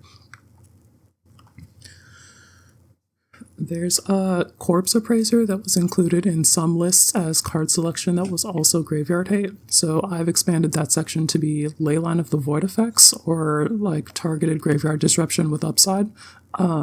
Big examples of this are Lord Skitter, Sewer King, and for the like targeted disruption, and then just like mass exiling graveyards or doing the Leyline thing. We have Ravenloft Adventurer, Vren the Relentless, and Author of Shadows to either say your guys die and get exiled, or they don't die at all, or Author of Shadows who just Zorches the graveyard entirely and gives me that air quotes card advantage by letting me cast one of the spells from the graveyard. Another big key portion of that deck is Children of the Apocalypse. I mean, yeah. Grounds from the crowd. Like, what more can we say? She still do be, that card doesn't exist to me. She is unobtainable. Yeah, she was fucking everywhere back then, so naturally she had to go into the deck here. She was one of the ways that you could win the game. And we have only so many of this effect in Magic the Gathering, so we needed to get Starscream Power Hungry to be our second copy of Shelly. Nobody really does it like Shelly, but Starscream's pretty close. He's pretty good, yeah. Ways to win the game with like physical combat damage. We have Razor Lash Transmogrant that showed up in a couple of decks, or also in the sideboard of decks. If they found that they needed a way to just like more bodies, you're dying. Because this enters with a +1/+1 counter on it from the graveyard if you use this activated ability, and it costs 4 less to activate if an opponent controls 4 or more non-basic lands, which like in 60 card, you're not playing basic lands, so that was basically free to do, like just black. In Commander, maybe a little more difficult depending on the level of greed of the mages that you play with. It's probably fine. I think you can get there. So other recursive threats that we needed to beef up that section, we have Ox of Agonis, who has Escape, and when it enters, you discard your hand and draw 3 cards. So it's the similar sort of card advantage guys, Bedlam Reveler, that I love from earlier, and I love that you can cast this guy from the graveyard. Blade Coil Serpent, not really a recursive threat, but it is the same category of card of just like, here's my fuck huge monster, die. Yeah, and with like modular outcome depending on the type of mana that you're putting into it. I think this is the same sort of technology as the evoke elementals from the most recent trip to I was just going to Lorwyn. say. So it's cool to see them visit that technology again. Another important piece of the Grixis midrange deck was the busted vehicle Reckoner Bankbuster. Yep. Yeah, that guy comes down, you start drawing cards, eventually you make a treasure token and you've got a body.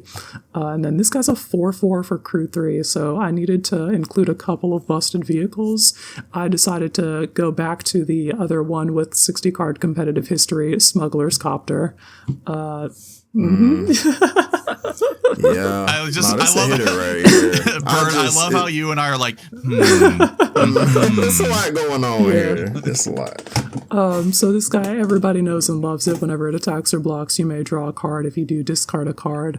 I also decided to grab one that didn't have the same level of competitive pedigree, but did look cool. Filigree Racer. When it enters the battlefield, you get 4 energy, and whenever it attacks, you can pay 2 energy. When you do, target instant or sorcery card in your graveyard gains Jumpstart until end of turn. that's pretty good, actually. What the Yeah, I hell? don't have any other sources of energy in the deck besides this, so I can only do 2 of those, but I figure with the way that this deck is constructed, people are not going to want to see me jump-starting these removal spells, so they'll probably interact with this before we get all of that, before we have the opportunity to spend all of the energy anyway. And that's kind of like, be my spell skites, Filigree Racer.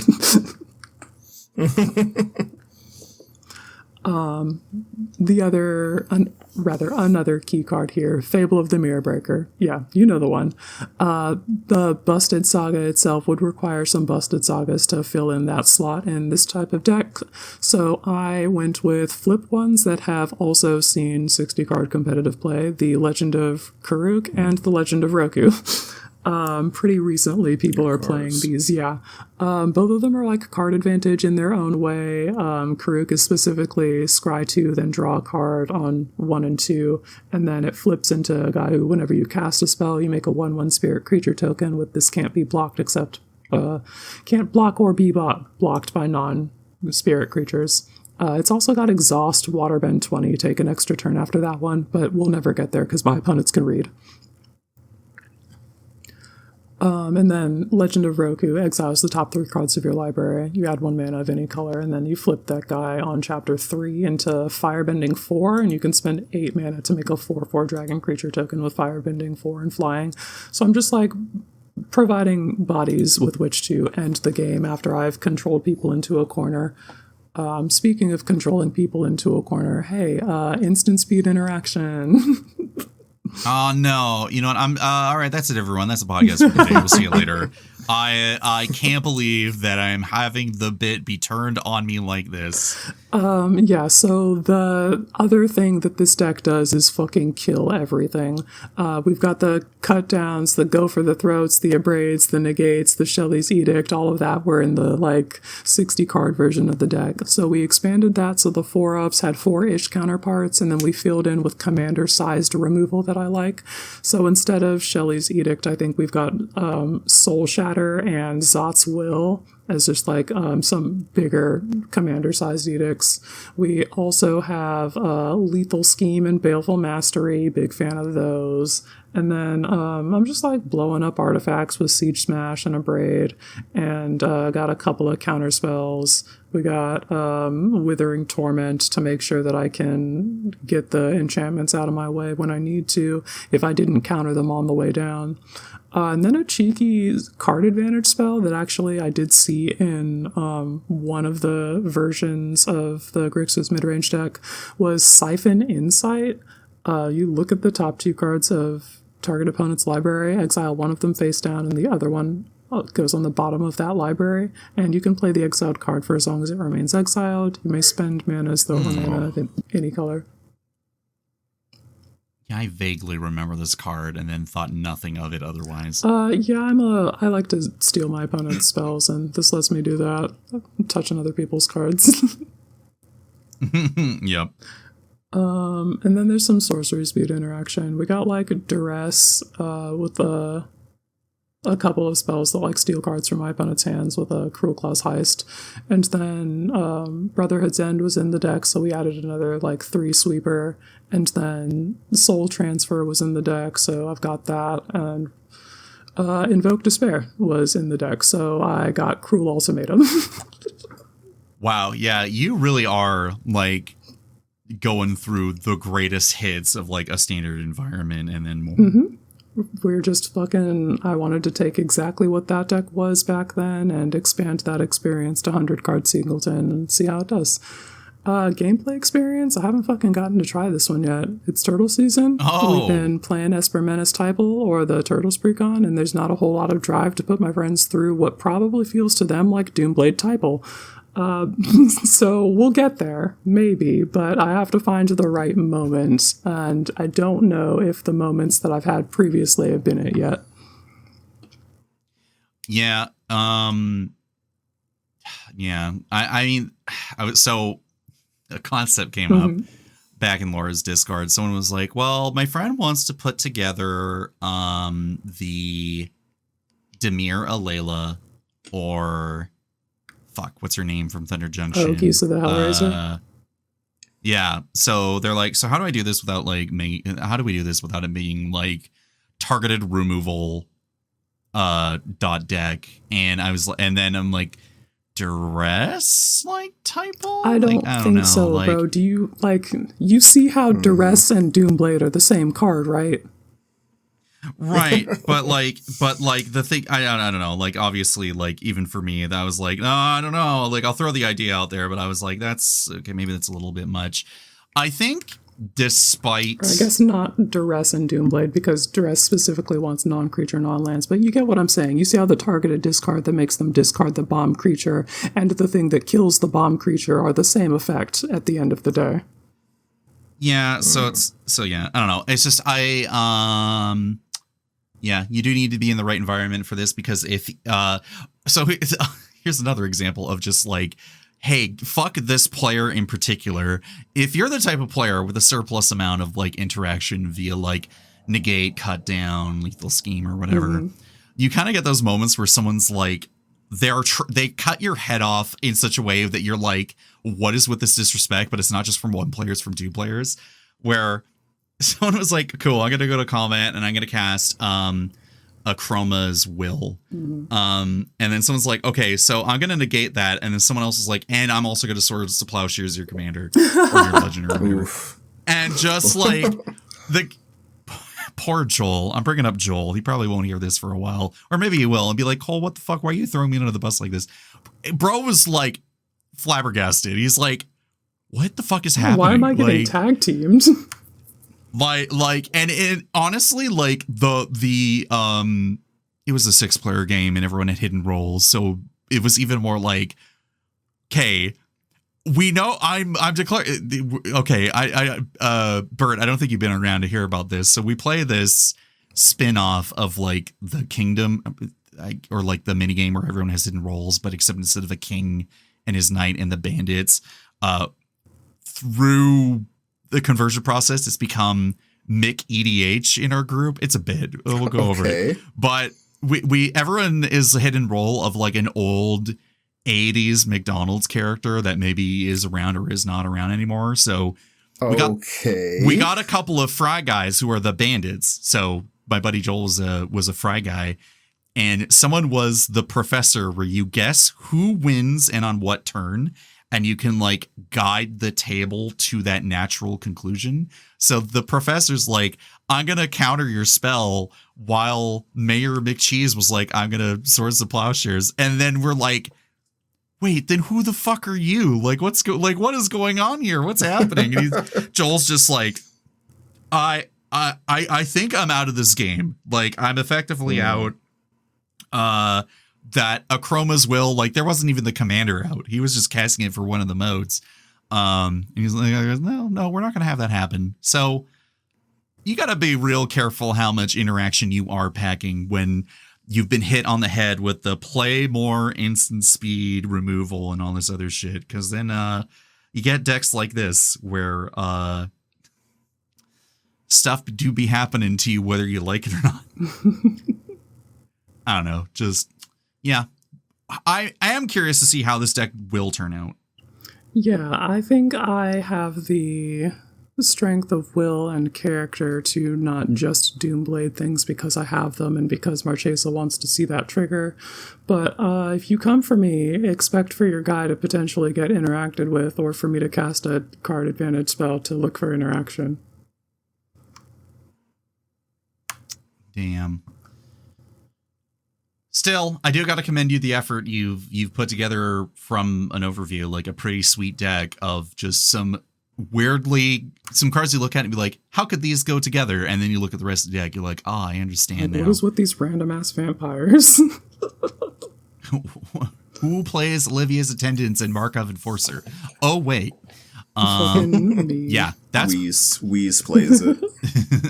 It's pretty good. All those cards are pretty good in the right shell, and this is it. Damn. What do you think, Bert, overall?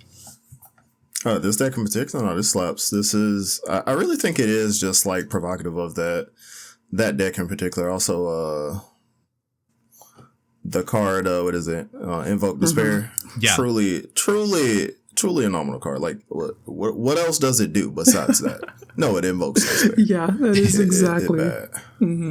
I have cast that, and it was like quad black, right? Like, yeah, it's hard. It can be hard to do unless you're Empress Quinn, and then my fexing is I'm surprised there isn't a Chromatic Lantern in here, but then I look at your mana base, and I don't think you need it. Yeah, I even used the mana base from the Grixis midrange deck.